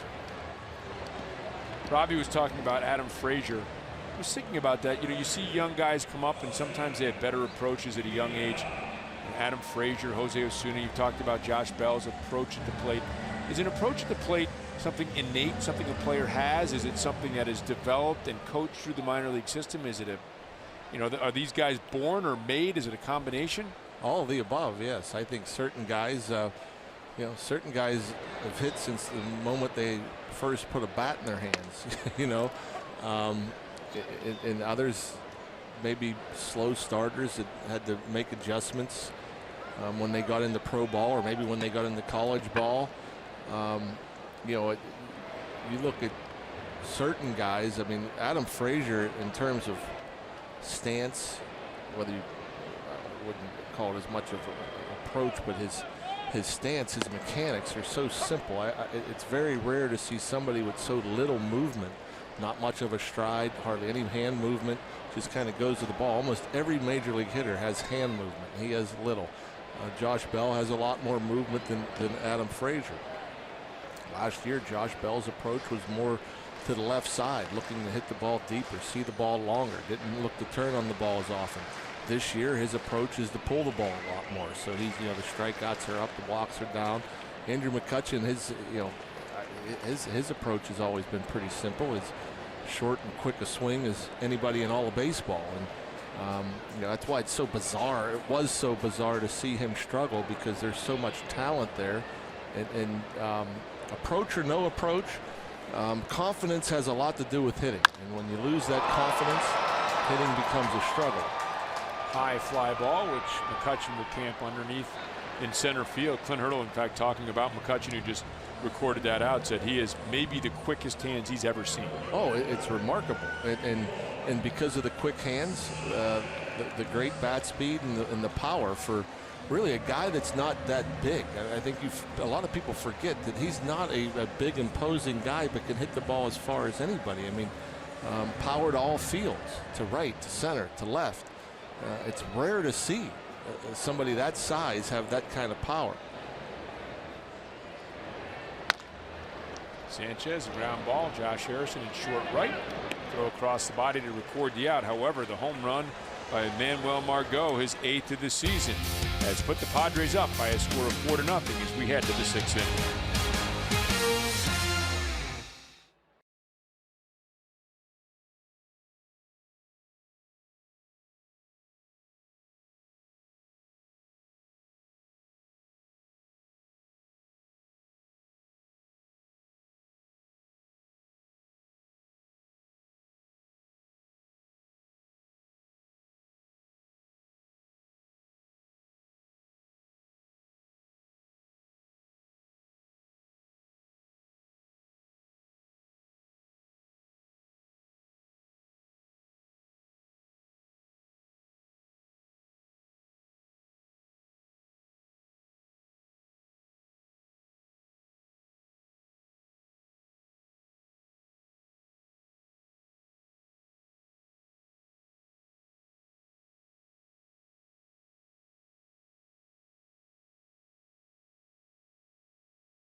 longtime member of the Major League Baseball Hall of Fame, entire 22 season career as a San Diego Padre. I'm Robbie Yates Mikowski, and the guys earlier mentioned the guys that went into the Hall of Fame today based on their performance on the field. Well, Pioneer went to Cooperstown as well and was honored. I'm talking about Claire Smith. She was honored today with the J.G. Taylor Spink Award, which is the highest award that can go to anyone in the Baseball Writers Association of America. Now, she's the first female to win the J.G. Taylor Spink Award, and also the first African-American female to cover baseball for a newspaper on a daily basis. She worked for the Hartford Courant, the New York Times, and also the Philadelphia Inquirer. So she gave a wonderful speech today. If you haven't had a chance to check it out, make sure you go out and do so. Fantastic stuff. And former Commissioner Bowie Kuhn once referred to Claire Smith, Rob, as the best baseball writer in America. She's first class all the way, and congratulations go out to her. No question, Robbie. Thanks very much. As Jordan Luplow will come on to pinch hit for Ivan Nova. So the book closed on Nova as Luplow made his Major League debut last night for his first Major League hit. And instead will pop out softly. One away. Really able to camp underneath that one. And Hall of Fame weekend, our Point Park tweets from up in Cooperstown with the big event happening this weekend.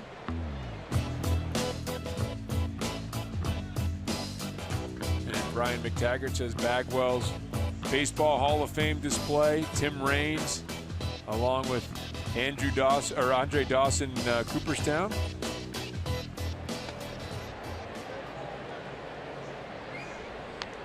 The other Rock Raines, right? Yeah. Rock Wiener. Dave Winfield, another Hall of Famer.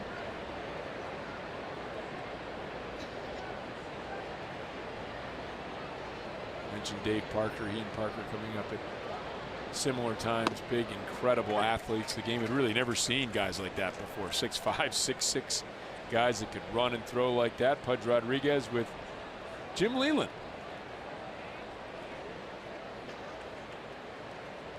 Point Park University tweets. Marte takes. Pops and Dave Winfield. Think of a couple former Pirates. You bring up Dave Parker. Certainly has to have some consideration. I mean, he's put up some big numbers, a long career. I've always felt Al Oliver was deserving. Guys, 7-time All-Stars. I think both 7-time All-Stars. Parker won some Gold Gloves. Oliver, I think both over 2,700 career hits.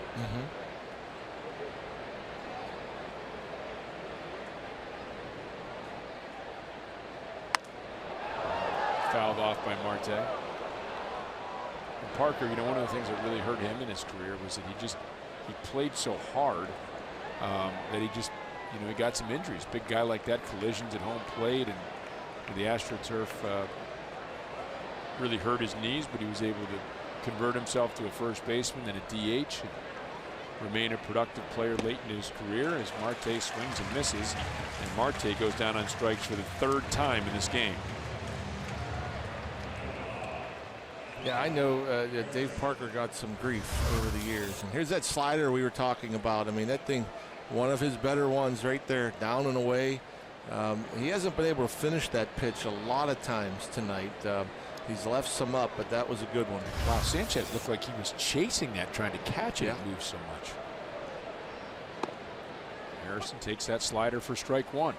But I remember, as much as some people got on Dave Parker for whatever reason back in the day, man, he was one of my favorites, not only because of the power and some speed, but crazy good arm. Wow, it's the 2nd time Renfroe's collided with that wall out in right field. I remember a time where there was a rundown in the infield, and he got the ball before it went to the Pirates dugout at the Brewers Stadium.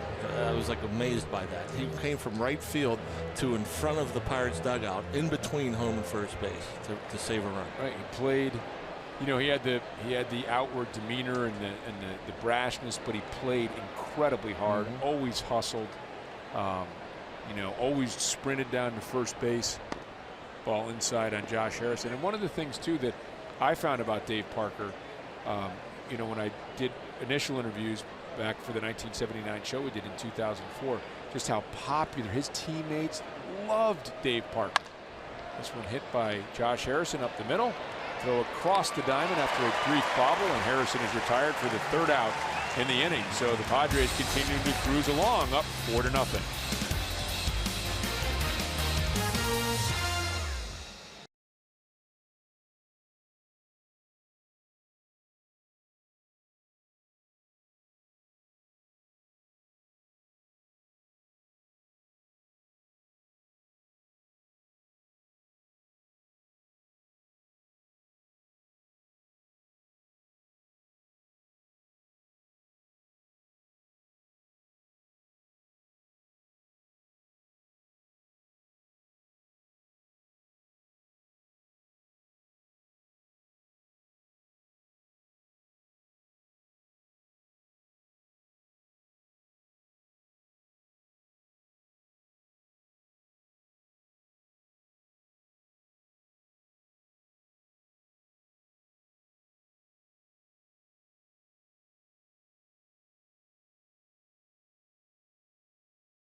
First inning, 3rd batter of the game, Jose Pirela with a triple over the head of Adam Frazier and right. That scored Manuel Margo, who'd begun the game with a soft single. Then the next batter up, Hector Sanchez, doubles in Pirela, and it's 2-0 Padres. On in the 4th inning, Spangenberg got on for the 2nd time, and he was knocked in by Hunter Renfroe. This double down the left field line. Spangenberg able to score all the way from first, and then in the 5th inning, Manuel Margo with a home run. His 8th of the season. Line shot over the left field fence. The Padres up 4-0. Ivan Nova's night is finished. He goes 5, allows 8 hits, 4 runs. They were all earned, did not walk a batter, struck out 6, but he and the Pirates find themselves trailing 4-0 as Wade LeBlanc comes on to try to keep the Padres off the board and give the Pirates offense a chance to come back in this game. That young fan wants to see some runs. Yeah, see some more offense. The Pirates not showing much offensively. Is LeBlanc trying to keep it a 4-run game, 4.85 ERA in 38 appearances. And that package of seeing those hits. I mean, 3 of those 4 hits were pretty good pitches, and just better swings, and that happens in baseball. The home run, obviously a mistake, a hanging slider. We've talked about it, and you know, they always say good pitching beats good hitting, but that it isn't always true, right? I mean, this Padres team, we've talked about it a couple times now, red hot offensively coming into this game. I mean, if you go over the course of, let's say, a 7-game series, you could probably say that good pitching will beat good hitting, but on any given night. And really, let's not forget, the big story, I think, these first 2 nights here, John, has been something we talked about in the open, the offense. Pirates 3 hits last night. They only have 2 hits here tonight. They came back-to-back from Freese and Fraser. They just have not been able to mount any sort of attack against the Padres. No. And when you're not swinging the bat well and you're struggling to put runs on the board, I mean, you can't afford to shoot yourself in the foot. And we've seen that. You know, what the line drive ended up being, we had 2 on, nobody out. Line drive ended up into a double play, so that gets them off the hook. We've seen some defensive miscues. The wild pitch last night. There was Another double play that happened in San Fran the other night. Another a missed fly ball that cost the Pirates a game. I mean, there have been some self-inflicted wounds in this road trip as well. So it's not just about pitching and hitting. I mean, there's other phases of the game that could be cleaned up and played better.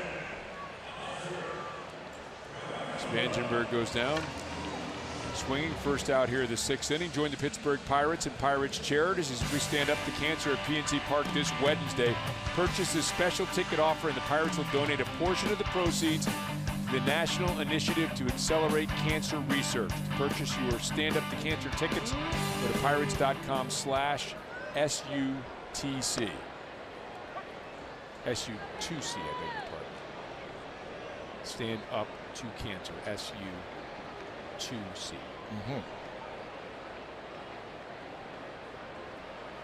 to Renfroe. Grounded foul. And, you know, fans, they would say, well, you know, why don't you try something different? Why don't you bunt the ball? Why don't you shake up the lineup? But it's got to be a frustrating feeling for the hitters to go back to the dugout time and time again, you know, instead of heading towards first base or rounding the bases. Yeah, of course it is. It's frustrating, and unfortunately, there's not a whole lot you could do. I mean, yes, you could maybe try to hit and run here and there, but you got to get on base. You have to get on base to do that, exactly. Right?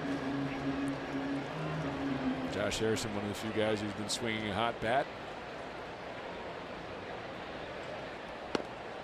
1-2 inside.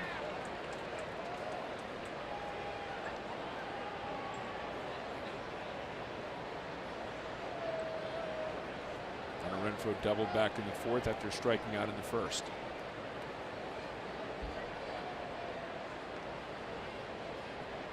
2-2 from LeBlanc.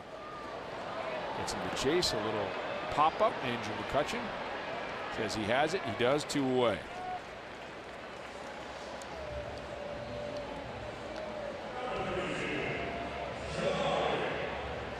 We'll bring up Jabari Blash, one guy who's probably happy to see Nova out of the game. Blash struck out twice against Nova.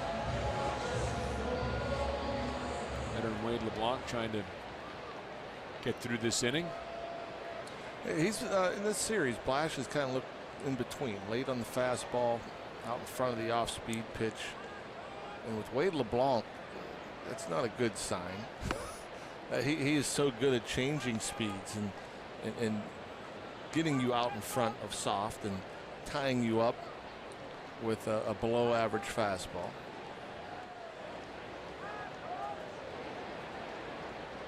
Here's the 1-0. Blash hits it hard, but right to Starling Marte. So LeBlanc does his job. It's a 1-2-3, bottom of the 6th inning. The Pirates will try to break through in the top of the 7th here at Petco Park.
Sportsnet is brought to you by the Chevy Trax and your Western PA Chevy dealers. And by Day Automotive. We're going to make your day. Let's go, Bucks! Well, here at Petco Park, a young Padres fan. Young team playing out in front of that youngster. And Dinelson Lamet, the starter, another one of their young players, is out. And he will give way to Buddy Baumann, who takes the hill for the San Diego Padres. No, I think I beg your pardon. That's not Baumann. I beg your pardon. Lamet's still in there. I thought I heard him announce that Baumann was in the game. No, he's just up in the pen. He's in the pen. Okay, so I am surprised Lamet. 99 pitches. Yeah, 66 strikes. This is the most pitches he has thrown in a game this year. Letting him grow up a little bit out there, huh? 1-1. Now let's see what Andrew could do here. You know, have to think he's getting a fastball here. Ooh, wow. He got a fastball, right? Hits him up on the right shoulder blade, it looked like. So Andrew McCutchen will take his base. Well, that is one thing, you know, I've noticed throughout the course of the game tonight, that the very few times he's tried to pitch in, he wasn't able to get it in there effectively. And we saw an up and in fastball to Cervelli. This one rides in and catches Andrew in the shoulder. Yeah, left shoulder. I said right shoulder. But yeah, left shoulder. A bunch of times where Sanchez, the catcher, has set up in. Lamet has missed away. I mean, he had much better command on the glove side, which would be inside the lefties. He hasn't shown great command on the other side of the plate.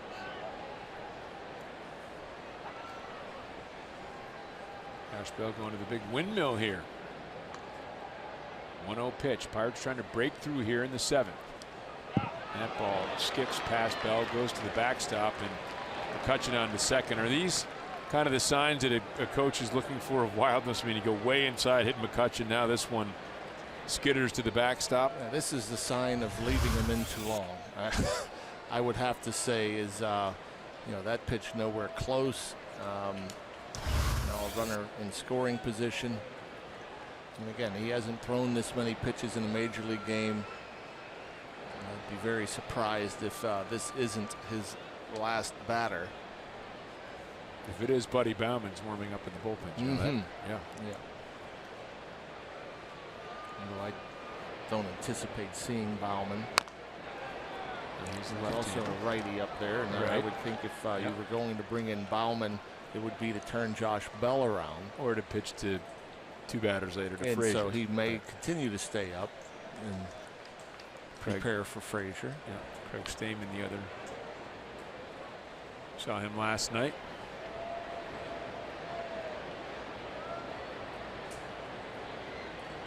Two 2-1 to Bell. Another one that's going to get past Sanchez and go to the backstop, and McCutchen moves on to third.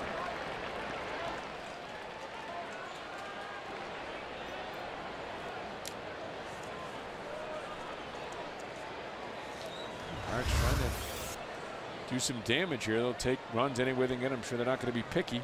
Yeah, at least get the one in from third for sure. And you know, with the 3-1 count, you would hope that Josh Bell could get on.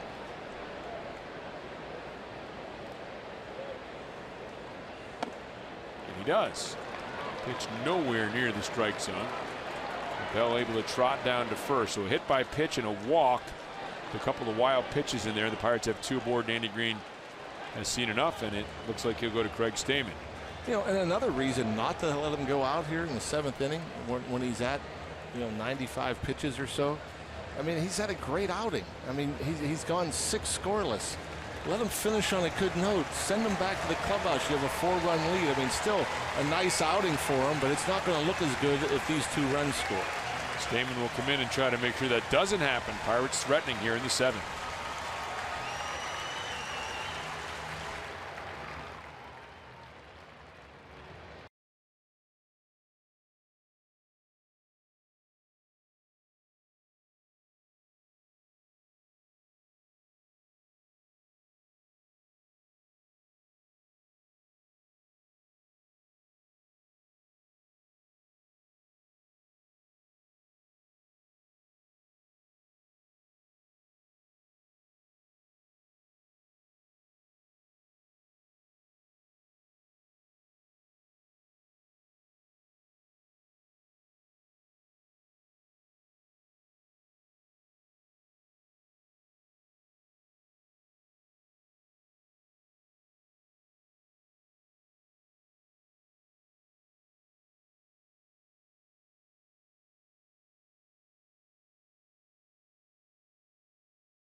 Presented by the authority of the Pittsburgh Pirates and may not be reproduced or retransmitted in any form.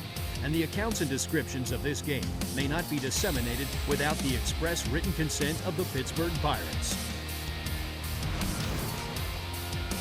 Now the Pirates threatening here, runners on the corners with nobody out in the top of the 7th. Best scoring opportunity for them in this game, and they will be facing a new pitcher as Nelson Lamet gives away to Craig Stamen. And Stamen's first pitch is well off the mark. And he almost throws a wild pitch. We saw Stamen last night. He struck out the side. Sure 35 did. appearances. This is number 36. He leads the NL in those in terms of relievers with 54 and 2/3 innings pitched. A lot of home runs, 11. Here's the 1-0 to Freese. Big hole on the right side. And pitches away. Now we talked about the Padres lineup and how they've been hot and all the runs they've been scoring. The other side of why they've been playing good baseball is this bullpen has really come around. Stamen, 7 consecutive scoreless innings, but they've really been lights out over the last well, since the All-Star break. Yeah, they've pitched very well since the All-Star break. 2-0 is away. 3-0 now to David Freese.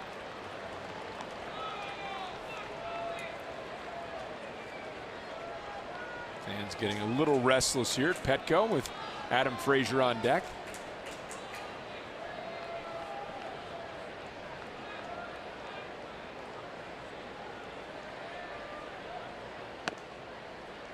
The 3-0 is right there for strike 1.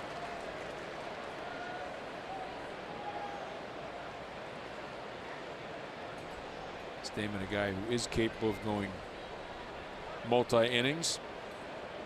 Gone 2 or more in 14 of his 35 outings this season. He's gone 3 on 5 occasions. 3-1. Freese fouls it off to the right side. 3-2 now.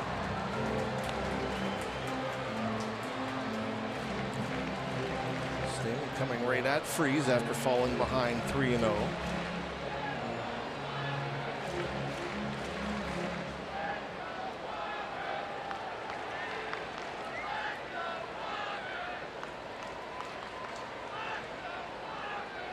Going with a fastball, 3-2. And Freese belts it through the hole in the right side. McCutchen comes in to score. Bell moves on to second. The Pirates are on the board. It's a 4-1 game. Still nobody out here in the 7th. Yeah, it's just such a big mistake to leave a pitch up and out over the plate to David Freese. The way he's swinging and as often as he goes to right field, was supposed to be in, left up middle, and another hard hit ball to right for David Freese. Right, you mentioned set up inside, and when you miss a pitch by that much, paying the price. Yep. So Adam Fraser up now for the Bucks.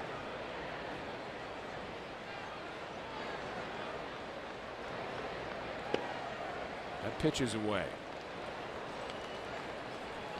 Bit of a hole through the left side here for Fraser. Heard Robbie and Smikowski talking about Fraser earlier. Went through a little bit of a slump, has bounced back. Entered play tonight hitting .272. And this one is slapped to the right side, and Bell had to hold up, but the bases are loaded on the second hit of the game for Adam Fraser.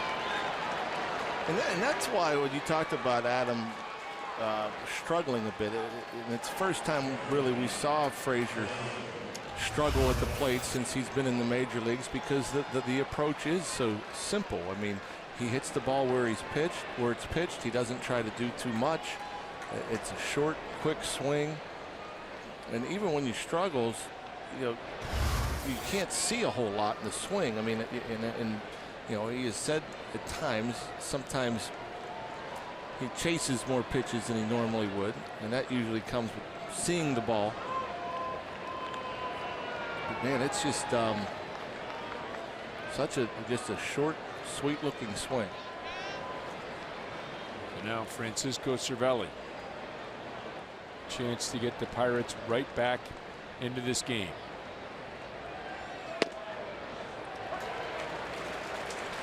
Right down the middle, first pitch to Francisco, and I'm not sure if he was taking all the way or just couldn't pull the trigger. You see Lamet.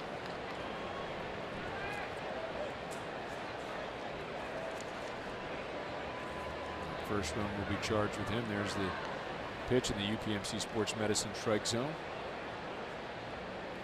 The 0-1. Cervelli lays off. Lamet really pitched a strong ball game. You can see why the Padres like him. The good arm. And can afford, with the team not really going anywhere right now, to let him grow at the major league level. Cervelli with the bases loaded. This season does have the grand slam.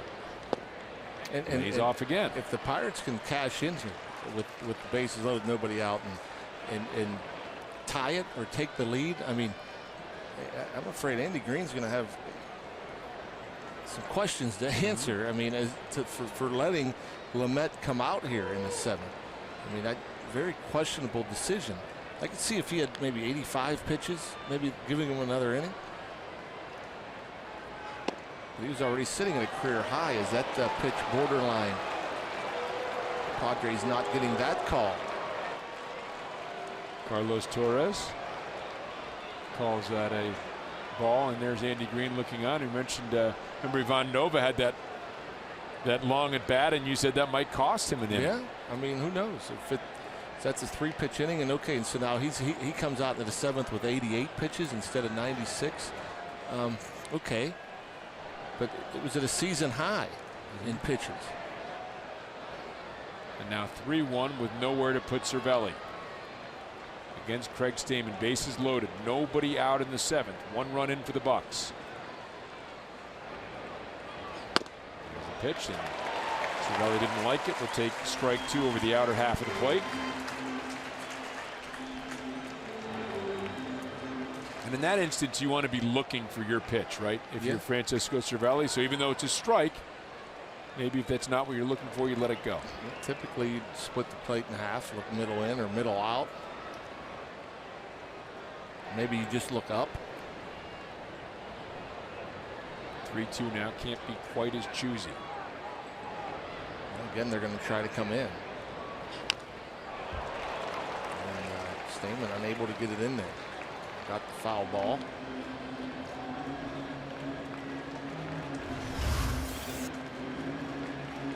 Borderline, maybe a bit down. But again, said can't be choosy, right? If it's close, you don't want to be called out on strikes. Not with the bases loaded. Not looking. You don't want to be called out looking. Another 3-2 pitch. Cervelli bounces it up the middle. Double play ball. And they're going to get 2. A run is going to score, but the Padres and Lamet will be happy with that exchange. It's 4-2, but much of the mess cleaned up on that double play by Francisco Cervelli. 4-6-3. Yep, that's a big at bat right there, and you know, you get the run, but the Padres will certainly trade that. As you see, the first pitch fastball is in there, the slider, another slider, go to 2-1, just misses with that one. 3-1, an elevated fastball. Cervelli didn't like it. Borderline pitch down, and then that sinker right on that edge, and that's a huge double play. See if Jordy Mercer can come out with a big 2-out hit here. Sanchez does a nice job gobbling up that slider in the dirt.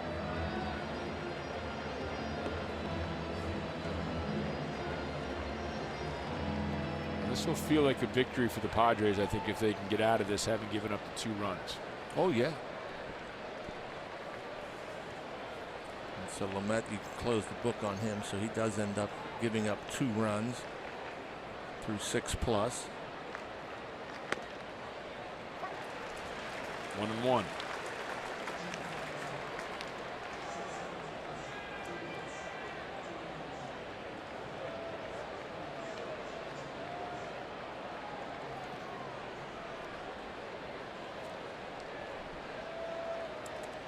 Mercer 0 for 2 in the game.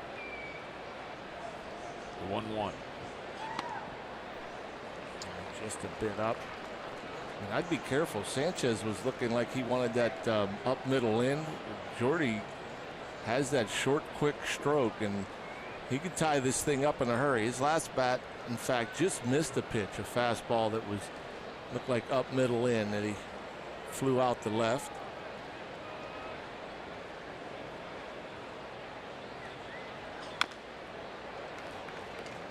This one fouled away. It's 2-2 now.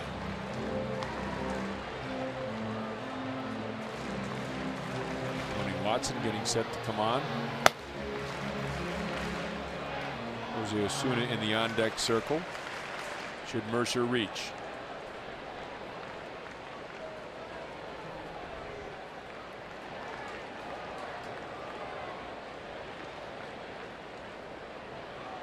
The 2-2 pitch.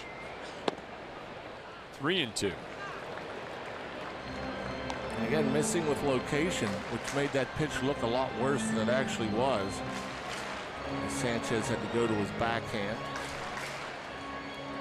Mentioned 3 strikeouts last night, and not nearly as efficient here for Stamen today. Yeah, they got that pitch at the bottom of the strike zone, the UPMC Sports Medicine strike zone. But Sanchez, because he was set up inside, I'd probably give that one up. Mercer draws the walk, and Jose Osuna will have a chance to come up with a big hit here with 2 outs and 2 aboard.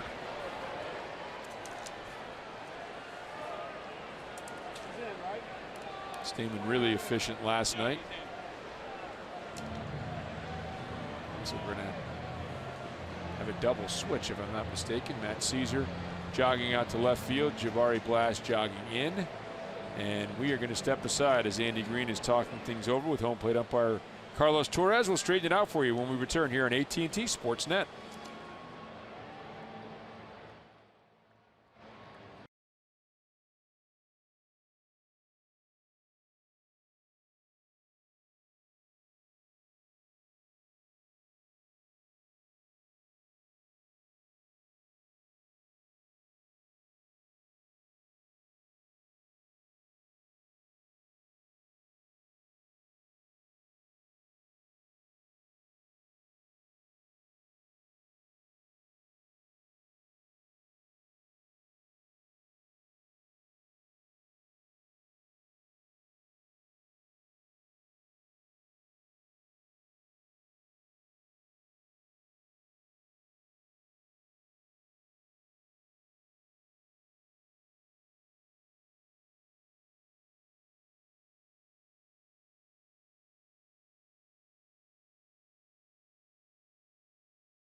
The Allegheny Health Network Super Mo catching those images for you here at Petco Park tonight.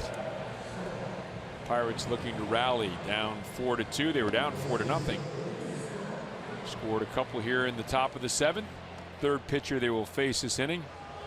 Nelson Lamet, the starter, began the inning. Then it was Craig Stamen coming on. And now Phil Maton. Maton, 22nd appearance, 20 innings pitched, 22 punch outs to 2 walks. Opponents hitting just 205 against him. Not a very hard thrower. He features a fastball, curveball, changeup, averages just about 93 miles per hour. I mentioned Matt Caesar in for Jabari Blash out in left field.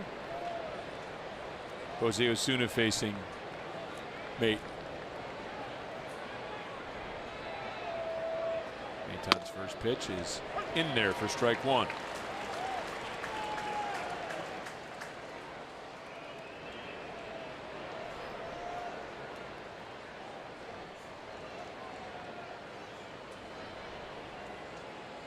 See the numbers there for Jose Osuna.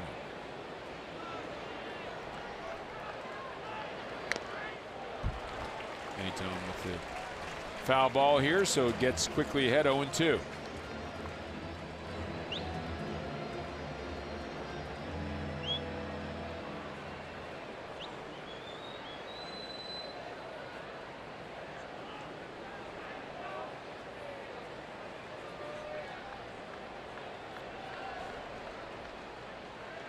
Mercer on first, Freeze on third. Maton looks, comes in with the 0-2 pitch. It's up and away to Jose Osuna. Maybe trying to get a chase too far away. Sanchez wanted it up middle. And that's still in the dugout, hoping his mates can get out of this inning for him. Give him a chance to pick up a victory. The 1-2 pitch. And he gets Osuna swinging on a pitch a little outside of the strike zone. The Pirates scored twice, but the Padres still have the 4-2 lead.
Padres up 4-2. The Buccos break through for 2 in the 7th, still trailing by a pair.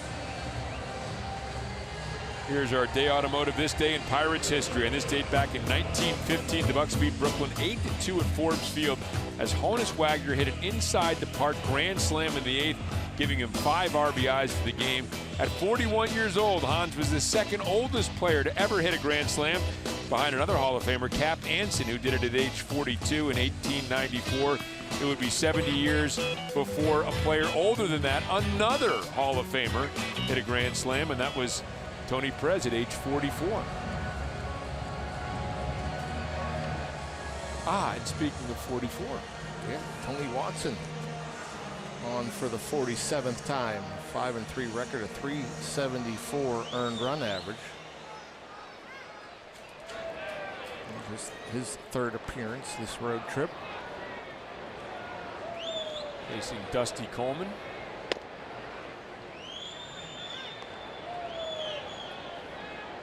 All one inside.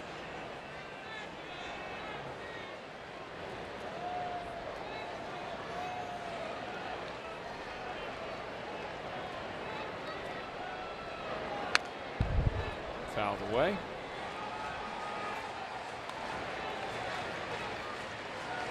Cubs and Brewers have moved to the top of the 11th inning. That game tied up at 1 apiece. And the Diamondbacks all over the Cardinals, winning 7-1 in that game. The Brewers have done a nice job pitching in their ballpark. Pretty remarkable, that small ballpark, especially against the Cubs team that certainly put up a bunch of runs. News today that the team has waived Willie Peralta. I don't know if he'll be claimed by anybody. A chance maybe to get down to the minor league, straighten himself out, have a puzzlingly bad season. You know, you look at his stuff and thought maybe he was going to be a really, I mean, he's been a solid major league pitcher. Thought maybe there was more in there for him, but it's a tough place to pitch. Very disappointing. Well, it's not that. I mean, for that guy with that arm, right? He's going to be with somebody within very near future, and he'll be with somebody 10 years from now. It's just too good of an arm. I mean, somebody will have to try to figure it out. I mean, he's going to have to try to figure it out. Watson, 96 miles an hour. Good to see Tony's velocity, a little down earlier in the year, has crept up, and he's been very effective, much more effective lately. MLB.com and @bat is your #1 mobile app for live Pirates baseball. Stay connected with a fully customizable experience. Get Pirates home screen icons and app features, as well as game day, live game video highlights, radio broadcasts, statcasts, news, and more. Download MLB.com @bat today.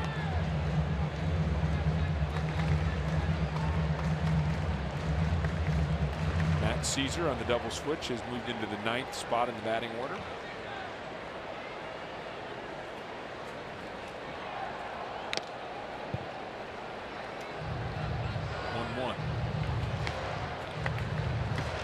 Tony appearing to sort of pour easy 96 miles an hour up there. And it looks like, you know, his command is getting better too. And you know, like we've seen signs since his rough first half to where the location's gotten better. Like right there, that pitch right where Cervelli set up, and yep, borderline pitch not going his way. I mean, that, boy, that's right on never the moved the glove edge. Yes.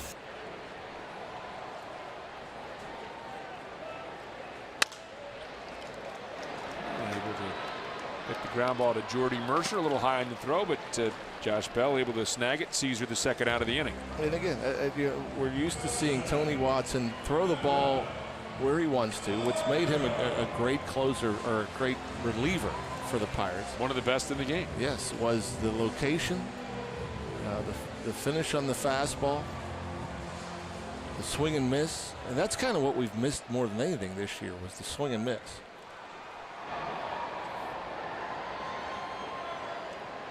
Margo 2 for 3, had that home run in the 5th inning. And slashes this one out to right, in the first pitch, easily caught by Adam Fraser.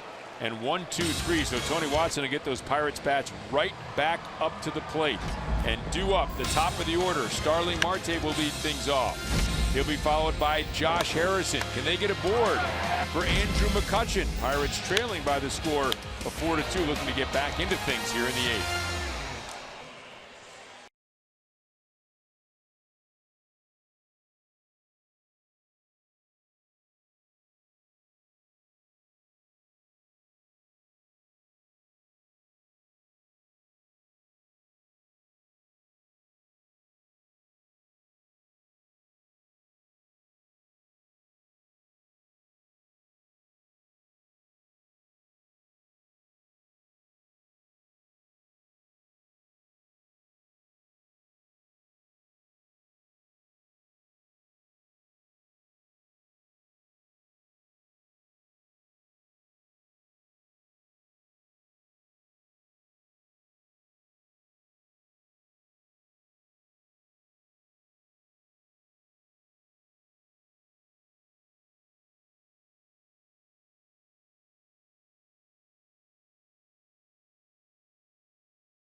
Tomorrow's starters, Garrett Cole goes against one-time Pirate farmhand Clayton Richard.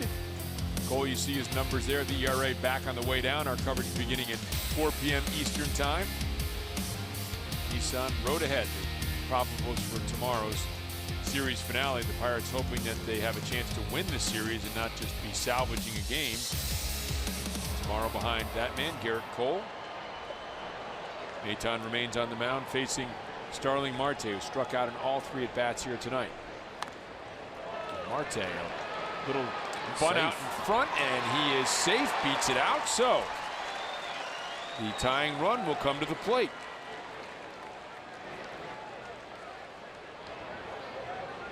Guy having a tough night at the plate, you have that kind of speed, able to take advantage of it. Yeah, I mean, I don't know if he tried to bunt it to the first base side. It looked like he was ducking out of the way of it, but worked out well. Don't normally see that one. You know, you usually try to maybe drag it down the third base line. But Marte, happy to be aboard. And Josh Harrison up now. Walked and flown out, also grounded out. Nice pitch.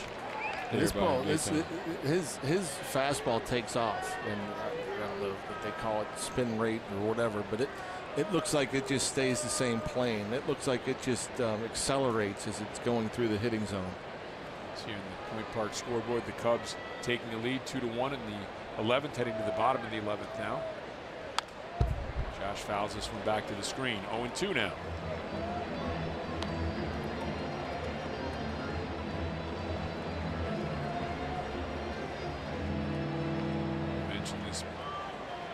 Brewers bullpen has been really good.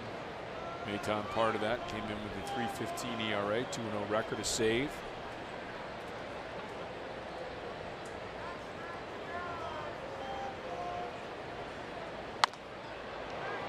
A little soft fly ball out to right field. Renfroe will be there easily to record the first out of the inning.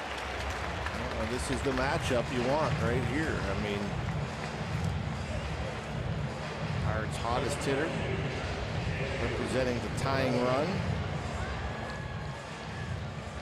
Let's see what kind of pitches he gets to hit here.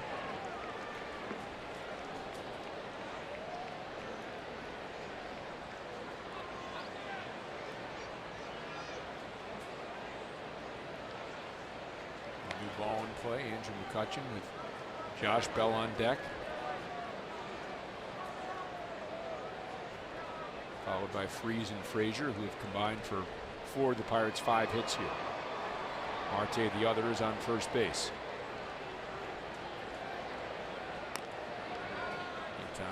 Throw over there. You wouldn't suspect Marte would be running at this point. Not unless he's certain.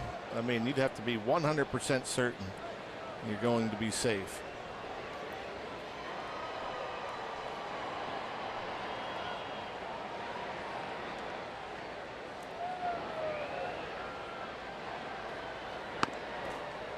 Ball 1 to McCutchen. So big moment in the game here, big moment in the series.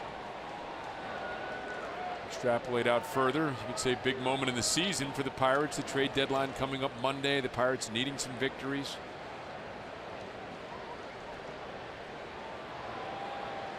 Chicago taking that 2-1 lead in Milwaukee. Pirates trying to keep pace. Big bender. It's McCutchen out in front. 1-1. Got away with a hanging curveball there. And actually looked like a little bit of a late swing from Andrew. Maybe just waiting too long. Maybe saw it, recognized it, said, "Ooh, that's a big one." That hanging curveball, and just pulled the trigger a bit too late. Comes back with a fastball upstairs. Just at the top of the strike zone, 1-2. Yeah, that's one of those fastballs. I'm telling you that you know, there's guys that throw 98 that looks 92, and there's guys that throw 92, 94 that look 100. And you can tell Maton has that finish. It jumps out of his hand. That one away. 2-2. And occasion has a little cut. That had a little cut to it.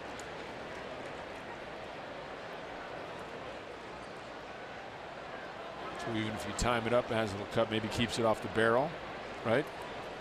Yeah, if you're on time, yes, you could run right off to the end of the bat, which is frustrating for a hitter. Maton and McCutchen. 2-2 pitch. And McCutchen waves at it. Maton able to get him to chase the breaking pitch for the second out of the inning. Yeah, you could tell it's uncomfortable at bat facing this guy. I mean, he went away with a fastball first pitch, hanging curveball. Andrew swings through it, fastball up, another fastball with some cut, and then the curveball that runs off the outside edge.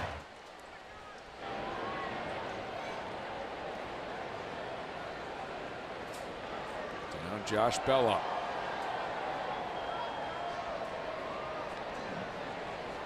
His first look at Maton in the game. In front of the changeup. Breaks out the changeup, yeah. And that was a good one. Had late movement running away from Josh. Good pitch, good location.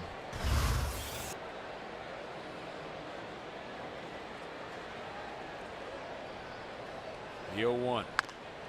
Grounded foul. It really was right there, so good thing it was foul by a few inches. But 0-2 now on Josh Bell.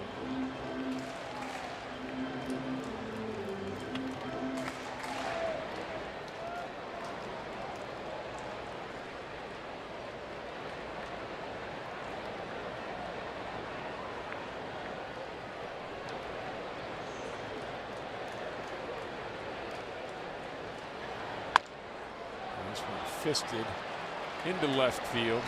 Seeds are over underneath and makes the grab. So Marte, the bunt base hit to begin the inning, but he's stranded. We head to the bottom half with the Padres up 4-2.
Baseball on AT&T Sportsnet is brought to you by Barrow. Visit our brand new Kia showroom in Wexford. More vehicles than ever at the very best prices. And by Levin's, the official furniture and mattress supplier to the Pittsburgh Pirates. For the best quality, service, and value, shop Levin's. Let's go Bucks! You know, the Padres out to a 4-2 lead, looking to take the second game of this 3-game series between the Pirates and the Padres here at Petco Park. They won game 1 last night. Juan Nicasio trying to go out and again keep it just a 2-run Padre lead. Pair of runs last night, a pair tonight as Nicasio takes the hill for the Bucs. 47 punch outs and 46 in the third innings. His 51st appearance and 253 earned run average. And just 2 home runs allowed on the year for Juan.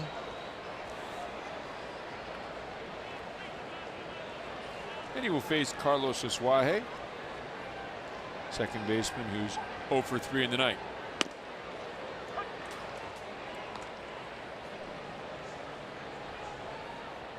Tony Watson, a very efficient 7th inning. Wade LeBlanc a scoreless 6th. 1-1 count.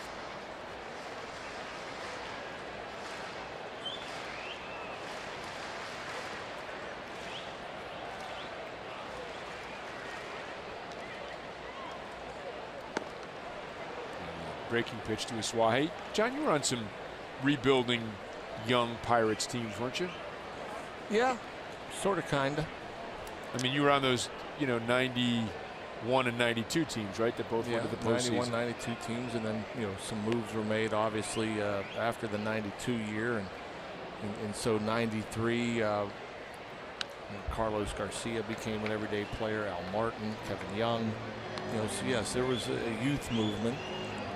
You're on a different end of that, though. I mean, this Padres team hasn't won anything, and they're going through a youth movement. You had seen the postseason a couple of years and were part of a youth movement. Yeah, I mean, there were still some veterans on that team that ended up getting moved, like Jay Bell and Jeff King. And, I guess I go back to the '98 Marlins, really, where they went from winning a World Series to losing 108. That was a big change. And so, I mean, it's kind of a different feel. It's a different atmosphere when you have so many young players that are just kind of trying to prove themselves. It's fun in a way because there's a lot of guys playing together that played with one another in the minor leagues, and there's great friendships. And you're obviously at the biggest stage, but you're also trying to prove yourself as a big league player. And I think it's, I imagine it'd be a little bit easier. Not a whole lot of pressure. You're just going out there again with some friends, and you have a talented team. There's not high expectations, so just going out there and trying to win games and play hard and to prove the higher ups that you're worthy, that you belong. Different energy level than maybe on other teams you've been on. I would think so, and probably a little less stressful. Asuaje draws the leadoff walk.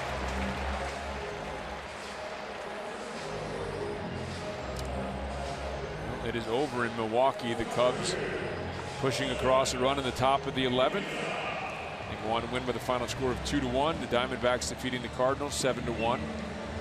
Hayward with a homer in the 11th. Pirates in danger of slipping another game behind the first place Cubs.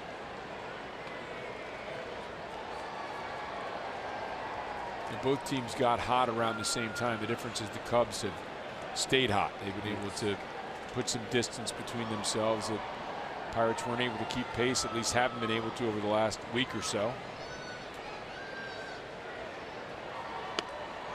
Strike one to Pirela.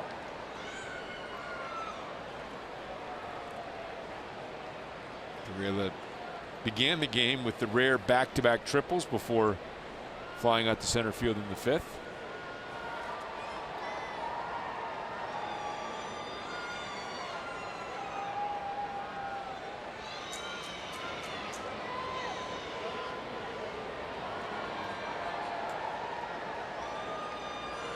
The 0-1 fouled away to be 0-2.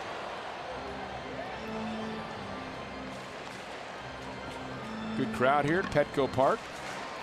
As big as I can remember in quite some time, actually. I don't know if they have any post-game festivities, but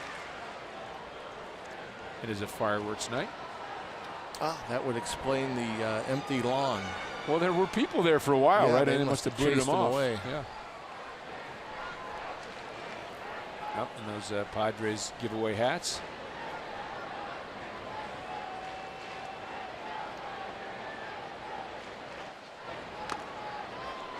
Down goes Pirela on 3 pitches. Well, this long trip out west for the Pirates comes to an end tomorrow afternoon as they wrap up this series with the Padres. Garrett Cole will start for the Bucks against lefty Clayton Richard. Our coverage starts at 4 p.m. on AT&T Sportsnet. The Pirates pregame presented by WB Mason and Coach Ashley.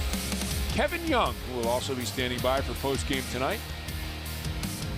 Pirates looking to get a little rally going, and Garrett Cole began this stretch with the performance in San Francisco, you know, leading up to the trade deadline in this final week. You knew your ace was going to start the first game and the last game.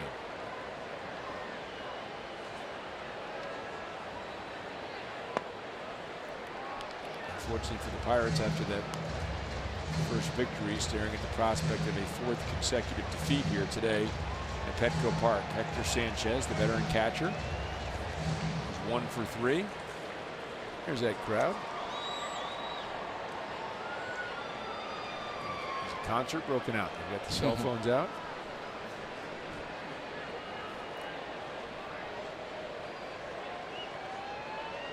You would think that would be disrupting to the hitter, wouldn't you? The hitter is just looking out behind the pitcher. He sees nothing else. Right. And you know, that's why they always have that giant batter's eye, the big wall behind center field. And that's all you see. You know, whether there's that batter's eye, whether they showed up for the hats or whether they showed up for fireworks night, or whether they just showed up because they're having fun watching this young Padres team playing with reckless abandon. That's been a pretty good baseball team over the last couple months. Whatever the reason, there's good energy here tonight as well. Oh, yeah. It seemed like it last night, too. Not as big a crowd last night, but still, they were into the game. And obviously, Padre fans having fun as their team was able to take the opener and 3 outs away from taking the second game. Sanchez hitting .394, 4 home runs, 11 RBIs over his last 10 games. Big shift here in the Pirates infield, you can see in the background. Sanchez fouls it away. Veteran influence, a guy who's won a World Series championship. Sports writers certainly always talk about that. I don't know if that's an important clubhouse influence when you have a lot of young guys, a guy who's been there, done that, won a World Series. I think it would help to have him run a young pitching staff. I mean, to have him behind the plate. You know, beyond that, it's like just because you've won a World Series doesn't mean you're going to help a team win more games. I mean, talent's going to win more games. But that is going to go 4-6-3. Yeah, I think, you know, nice to have that presence behind the plate, that's for sure. Nicasio able to get out of that inning, and the Pirates will have one more crack at the Padres bullpen, trailing 4-2.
Bucks will be playing Stage AE on tomorrow night. Yeah, Trevor Hoffman. Of course, the great closer for the Padres, and the normal closer, Brad Hand, is unavailable tonight.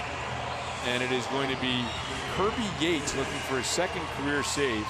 July 20th at Minnesota back in 2014, his rookie year with Tampa Bay, the only career save for Kirby Yates. You know, when you're a team that's rebuilding, and we saw this with the Pirates for years, you're just kind of sifting through, claiming guys off waivers, what have you. Kirby Yates has been, thus far, a really good pickup for San Diego. 1.83 ERA. Yeah, look at the opponent batting average under 200, 52 strikeouts and 34 1/3. David Freese and Adam Fraser have combined for 4 of the Pirates' 5 hits. They're up first and second in this inning as Freese takes strike 1 from Kirby Yates, brother of Tyler Yates, the former Pirates pitcher.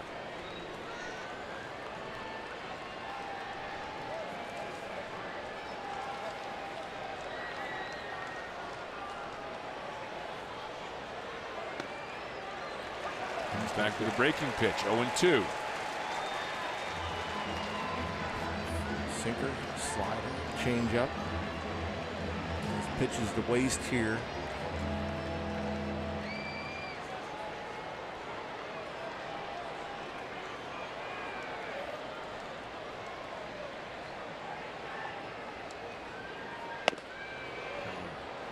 Too far upstairs for Freese to off route, 1-2.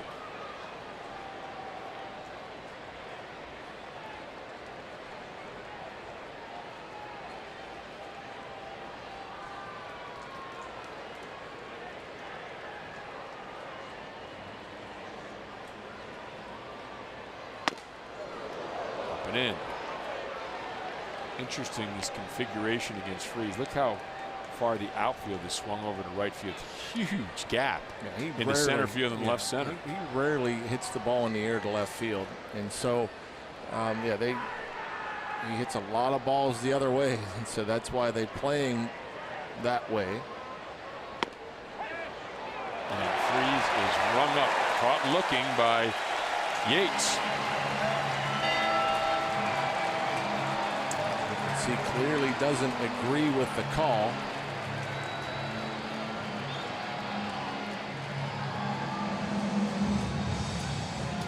We were talking about strike zones last night after the broadcast, and the high strike is one that it seems to me the pitch that pitchers get the least. They'll get a ball a little off the plate, a little low sometimes, but the pitch at the top of the strike zone, you know, the UPMC strike zone showing that it caught it a little bit at the top. Just a little bit. You don't see that often called for a strike. Very rarely. Yates starts Fraser out off speed.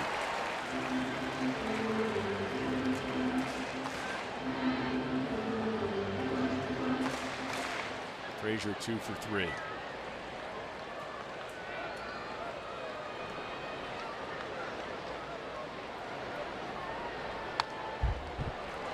Off, and Yates quickly ahead again, 0-2.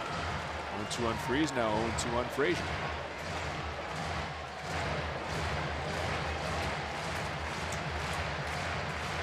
Has to be some frustration for this offense. Again, 5 hits, just 3 last night.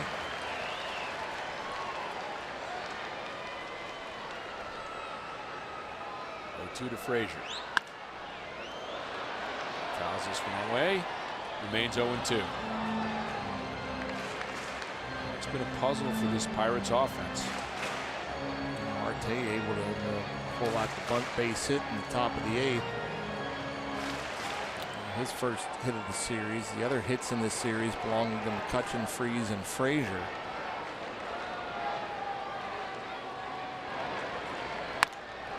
Fraser out in the right field. Renfroe charges on and glides under it. Makes the grab for the second out.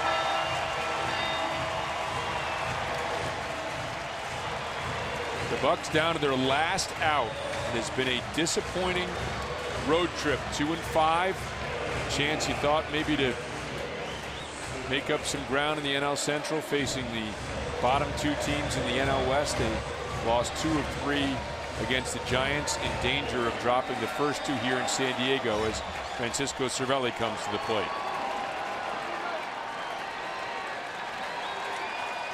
Struck out and twice grounded into double plays. Actually lined in one of the double plays, I should say. Big moment in the game.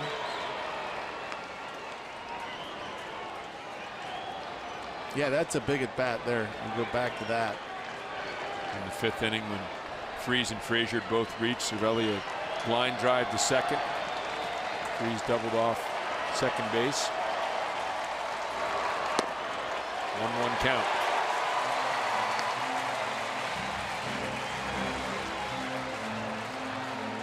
Looking to get somebody aboard to at least give you a puncher's chance of tying this thing up.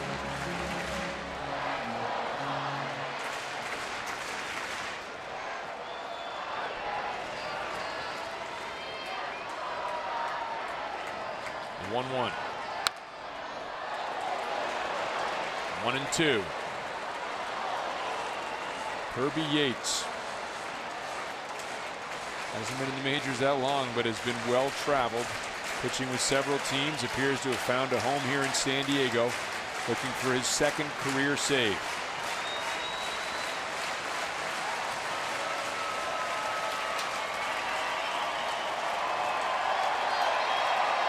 Crowd on its feet at Petco.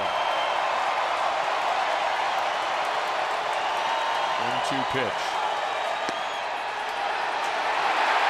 Cervelli is caught looking for the final out of the game, and another difficult night for the Pirates offense.